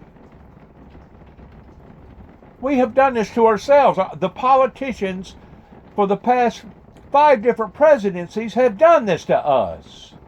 But the people still ain't holding those people accountable, much less going at this in a realistic way. We're only going to make matters even worse. My son called me up last night. He was very, very concerned about all this.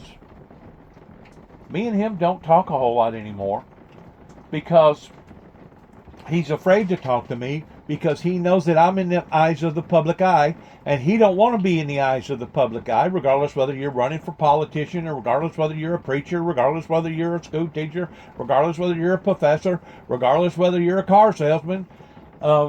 He don't want my life to interchange with his life to the degree that it complicates his life, and I don't blame him. I wouldn't want that neither. If my dad was involved in something that I didn't agree with, or that I wasn't so sure of, or wasn't willing to embark up into, I wouldn't expect for his life to intercede with my life, me growing up, to the degree that it could cause complications in my life. So I can understand the reason why that he's standoffish. I can understand that whenever he takes a trip to Europe or wherever, that I only get one picture versus at least maybe a dozen or 2 dozen, in comparison to maybe 200 or 300 or maybe 500 that he took of the granddaughter. I can understand the reason why I only get one picture. I get one picture. But you know what? I value that picture. I value that picture as much or more so than I would the other 499. Because at least I got the one picture. So I'm not complaining about the one picture. I'm glad to get it. I wish there was more, but there wasn't, so go on with your life. To central bankers around the world, and central bank Jerome Powell has said this. They look at how the United States bounced back after COVID, and it's the envy of the world. The biggest economy in the world, a huge exporter of aircraft and soybeans and energy products and services, high-tech services. And they look at the American economy with envy, not as a target. So it's a very interesting the way Donald Trump sees the United States and the way the rest of the world sees the United States. When he describes America, it doesn't sound like the biggest economy in the world and the biggest consumer and the biggest, most dynamic labor market. It sounds like something very different. And Michael, just going back to the chicken war of the 60s, I just keep thinking about that, and the tariff that was instituted then, and the tariffs that were instituted under Trump 1, that the Biden administration kept in place. When you have a $36 trillion debt, which is a reality for the United States, $4 trillion in revenue, what is this shock system to the world something that could possibly benefit in the long run these numbers? Well, it's an arithmetic equation that countries are running trade surpluses with us. They have to do something with their dollars that they earn from us. And so they buy our debt. And that allows, first of all, the dollar to remain the reserve currency of the world. It also allows us to finance our deficit and our debt But at what rate? At the rate of being dishonest with ourselves? At the rate of doing like young Bush said, pertaining to fuzzy math? There has to be some sort of logic and practicality, and there has to be honesty in this. But to think that we have taken our own mistakes and now we're going to hand them out to everybody else, I don't think we're going to be the envy of the world after that, do you? And the bottom line is how we dealt with COVID over here was basically wanting to borrow from Paul to pay Peter, knowing that we didn't have it from Paul to begin with. Paul's already in debt 30 trillion or 27, 28 trillion dollars, and now we're going to issue out all these free stimulus checks. Once more, that has set a bad example to the degree that now the kids growing up feel like that they're entitled to these freebies. These freebies did not exist whenever I was growing up. That's the reason why mothers hesitated in going out on their own and raising families, is because they didn't get the welfare and the food stamps and all the other above like they do today. We have choked ourselves in doing this, and to think that we're going to take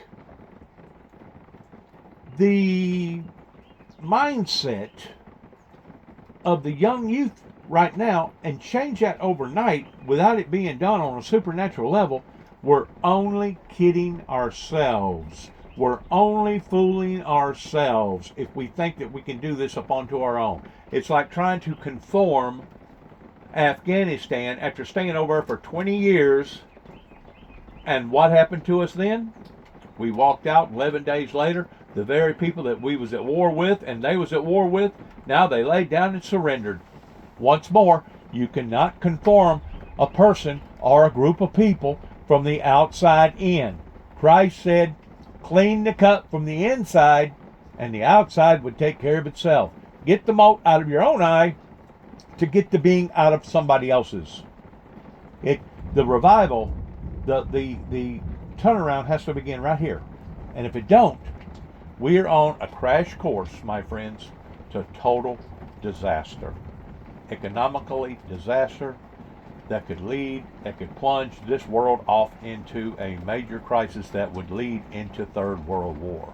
I mean, we want to say that the things going on over in Russia with Ukraine could lead into a Third World War, in which it could if it astronomically broke out of place and it just really become intolerable to the degree that it was affecting other countries, surrounding countries in that area. We want to think that the things that's going on over in the Middle East pertaining to Iran and Hamas and all the above is going to lead into a Third World War, in which it could. But now we're talking about something that not just could, but would, that will lead into a catastrophe as far as bleeding the rest of these smaller groups or even larger groups dry. They're going to hate us for this. They're going to despise us for this. Not envious, not being envy of us towards wanting to assimilate us, but rather despise us. And now you're talking about, at last, the prophecy of the scripture being fulfilled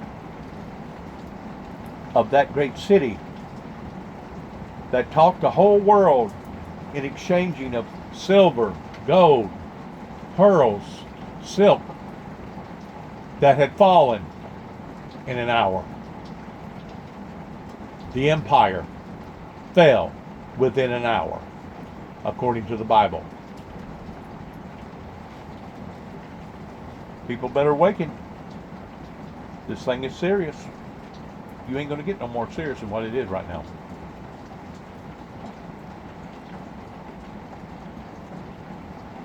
At quite attractive rates. And so we benefit enormously from the fact that other countries want to invest in the United States and have the capacity to invest in the United States. That doesn't mean that we shouldn't try and eliminate trade barriers around the world and export more product to their markets. I think that's a great opportunity, potentially. But we shouldn't lose sight of the fact that for the dollar to be the reserve currency of the world, it means other countries need to hold dollars, and they earn those dollars by selling things to us. And they trust us. If the trust ain't there, they're not going to deal with us. I wouldn't want to deal with somebody that I didn't trust. Hey, Christine Romans and Michael Froman, thank you so very much. Really appreciate it. And I don't think nobody else would neither. Because once you lose that trust, you've lost the bond. That's the part that everybody's trying to make today after the announcement towards being liberated. Well, who are you liberating, Mr. President? Who are you liberating? The only satisfaction that I can get towards what's going on right now is that they're plummeting off into the abyss.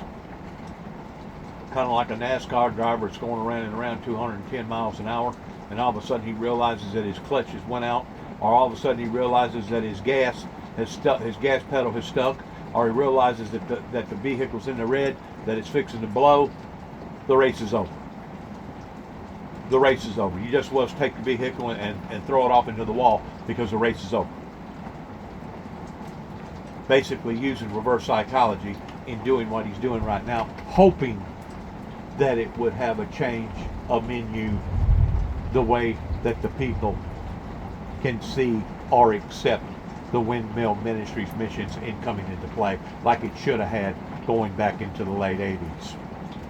That's the only thing that I can think of is what they're doing right now by using reverse psychology. Other than that, my friends, we're on a rocky road and it's only gonna get rockier. Good luck to all of us. God bless America. And you know, you got to give the president an E for effort. Hey, we give you an E for effort towards bringing in all these rich people and all these deep thinkers pertaining to Elon Musk and all these other wealthy rich people. But is it going to go any further than an E for effort? I don't know. I still say that even if we do default, there is a silver lining to all this. The fact that no matter how we default, and no matter what type of system that we recreate to take the place of this one, pertaining to our bartering from 10 chickens to 1 goat, that maybe we have learned our lessons this time towards paying more attention to these loose screws or these loose entities that are taking advantage of the system of too many people being hired in the wrong places toward doing the wrong things. Is basically sitting back and being part of the problem versus the solution to it. That if there's any silver lining to all this, hopefully we will learn our lessons and keep a better, closer eye on various policies, on various people doing various things that basically are just sitting back and taking up space while drawing a check. Is there going to be pain involved in changing? Sure it will be. Sure it will be pain. It'll be pain even doing it the way that I'm talking about doing it, towards defaulting. But which is going to be the lesser of the two evils? Is it going to be the way that Donald Trump's talking about doing it, towards basically gouging and crawfishing and blaming the blame off on other countries to the degree that they turn from us and won't have nothing to do with us? Or is the better of the two evils towards working out an agreement with all the countries, basically with all of them, starting from the ground up, and they themselves need to purge, they themselves need to look, they themselves need to trim, they themselves need to make sure that they're on the right track towards everybody being on the same playing field, and start from the beginning. We are in the position of the little farmer that planted a crop and only half of it come up, that he can make two choices. Choice number one, keep what he's got. Don't take another chance in disking it all under and replanting, or take that chance in replanting, and hopefully the second crop will be much better than the first. We are at the crossroads today, my friends, on the day after the day of liberation. One other thing I wanted to make mention of, which I know this kind of probably sounds a bit far-fetched, it was whenever I watched it last night, pertaining to April Fool's Day.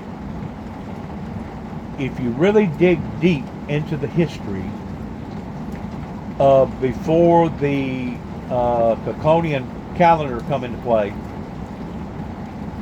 pertaining to starting the first of the year, long about March or April. April the 1st was at one time considered of being one of the greatest, glorious, grandest day of all days, pertaining to it being basically January the 1st. Because certain individuals chose to want to change that calendar to the standard calendar that we have today, now all of a sudden, April the 1st went from being admired and glorified to being the day of foolishness.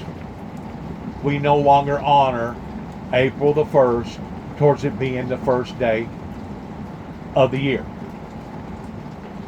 I wouldn't have thought that if the girl that was explaining it did not bring out the facts and show the proof that this is what was going on during the time that it was going on before they decided to change the calendar.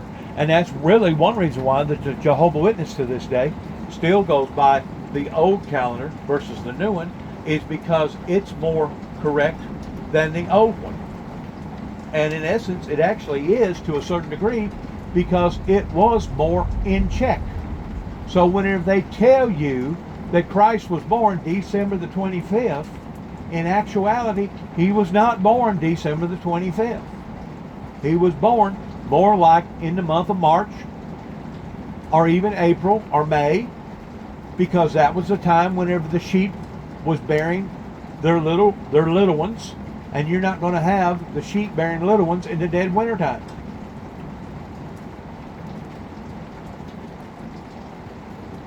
In one aspect, I can see where the Jehovah's Witness holds the people accountable for celebrating Christmas on December the 25th. But in another way, I look down upon to the Jehovah's Witness because at least the people are giving an account that Christ did in fact come into the world. In other words, though we may be celebrating Jesus' birthday on the wrong day, they're still celebrating Jesus' birthday, which is a good thing. That's a good thing. Regardless whether you celebrate it on December the 25th or you celebrate it sometimes in March, May, or April. You're acknowledging that Christ did come into the world and that Christ was God's only begotten Son, which is a good thing. But the fact of the matter is, if you really want to get down to the pinpoints, if you really want to study the facts, December the 25th was not the actual date that Christ come into the world. I want to say that and say good luck to America. God bless America. God bless our troops, and good luck to each and every one of us as we go forward in this great time of exploration. I'm going to call it global exploration. We're in a time of global exploration to where once more we can either go to the far left or we can go to the far right. God bless and shalom.